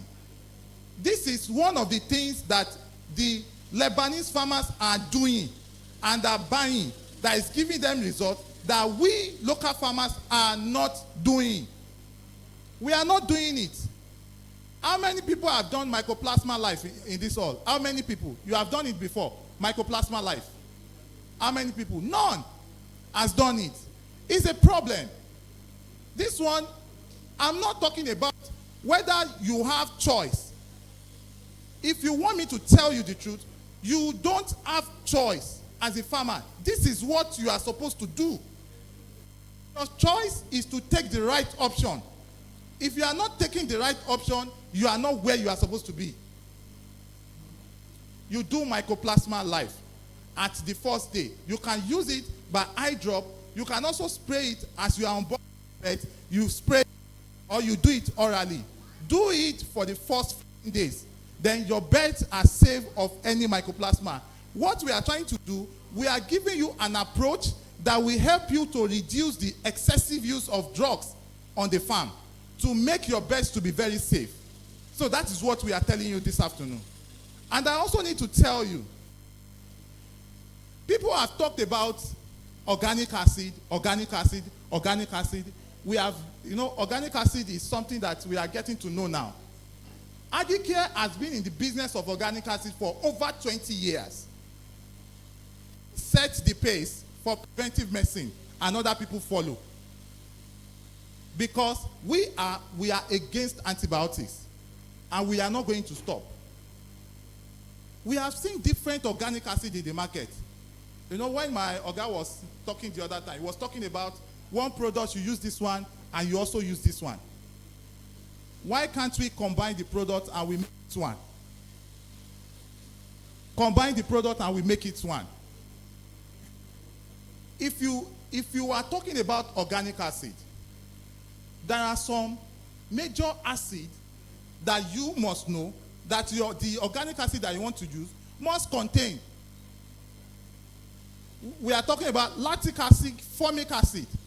All the organic acid that we have in the market, based on our survey and what we know as a matter of fact, is that they can have 2 organic acid or 1 organic acid. What is the function of the organic acid? It is more or less like you are trying to prevent bacterial infection in a more safer way without the use of antibiotics. When you introduce antibiotics, what antibiotics will do is that it will destroy both pathogenic bacteria and the beneficial bacteria. The beneficial bacteria is what we use, what we need. The best beneficial bacteria for digestion, for ingestion, for conversion. And when you give antibiotics, it will destroy both pathogenic, the bacteria that you want to destroy, and it will also destroy the beneficial bacteria that your birds also need. What is the unique thing about our own organic acid? The name of our organic acid is Nufobacter. The major unique thing about our own organic acid is that apart from the fact that it contains an organic acid, it also contains what we call copper sulfate. There is no organic acid in Nigeria of today that contains organic acid plus copper sulfate. This is the only product that contains the organic acid and copper sulfate. Copper sulfate, and it will help to reduce the effect of mycotoxins in the liver.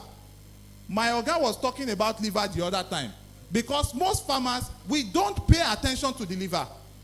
Egg production is all about liver. Egg production is all about what? It's all about liver. Instead of you using antibiotics, we are trying to control the intestinal pH. The intestinal pH, the gut of the bird, it is everything we need. The gut of the bird is everything we need. Now, the gut of the bird now, we are trying to create a medium whereby the bacteria will not thrive. They will not survive at a particular medium, but there will be improvement in the beneficial bacteria at that medium. For example, let me give us a literal example. As human beings, we cannot survive inside water. Fish cannot survive on the land. So we create a medium. So if we don't want fish to survive here, we will create a medium in which fish will not be able to survive. So that is exactly what organic acid will do. So the Nuphobacter, we create a medium in the gut for the birds that pathogenic organisms, they will not be able to thrive at that medium. But the beneficial one, that is what Nuphobacter will do, primarily. Secondarily, in our water line, there is what we call biofilm. It's a major problem. Biofilm is more of fungal and bacterial origin. More of fungal and bacterial origin. So this biofilm, the Nuphobacter contains an element we call copper sulfate. This poultry line, I think we know that. Water is more dangerous than the feed. If we don't know. As simple as for water, but it is more dangerous. Even the one that we are paying for, it is not as dangerous as the one that we are not paying for. People don't pay attention to sanitization of water. This product will help you to improve the beneficial, we call it beneficial microflora. It will reduce the occurrence or the inhabitation of bacteria, pathogenic bacteria in the GIT. Somebody say one. That's the primary function. Because my time is almost up. But I want to use this medium because we are going to have a seminar in Ogun State. We are going to ask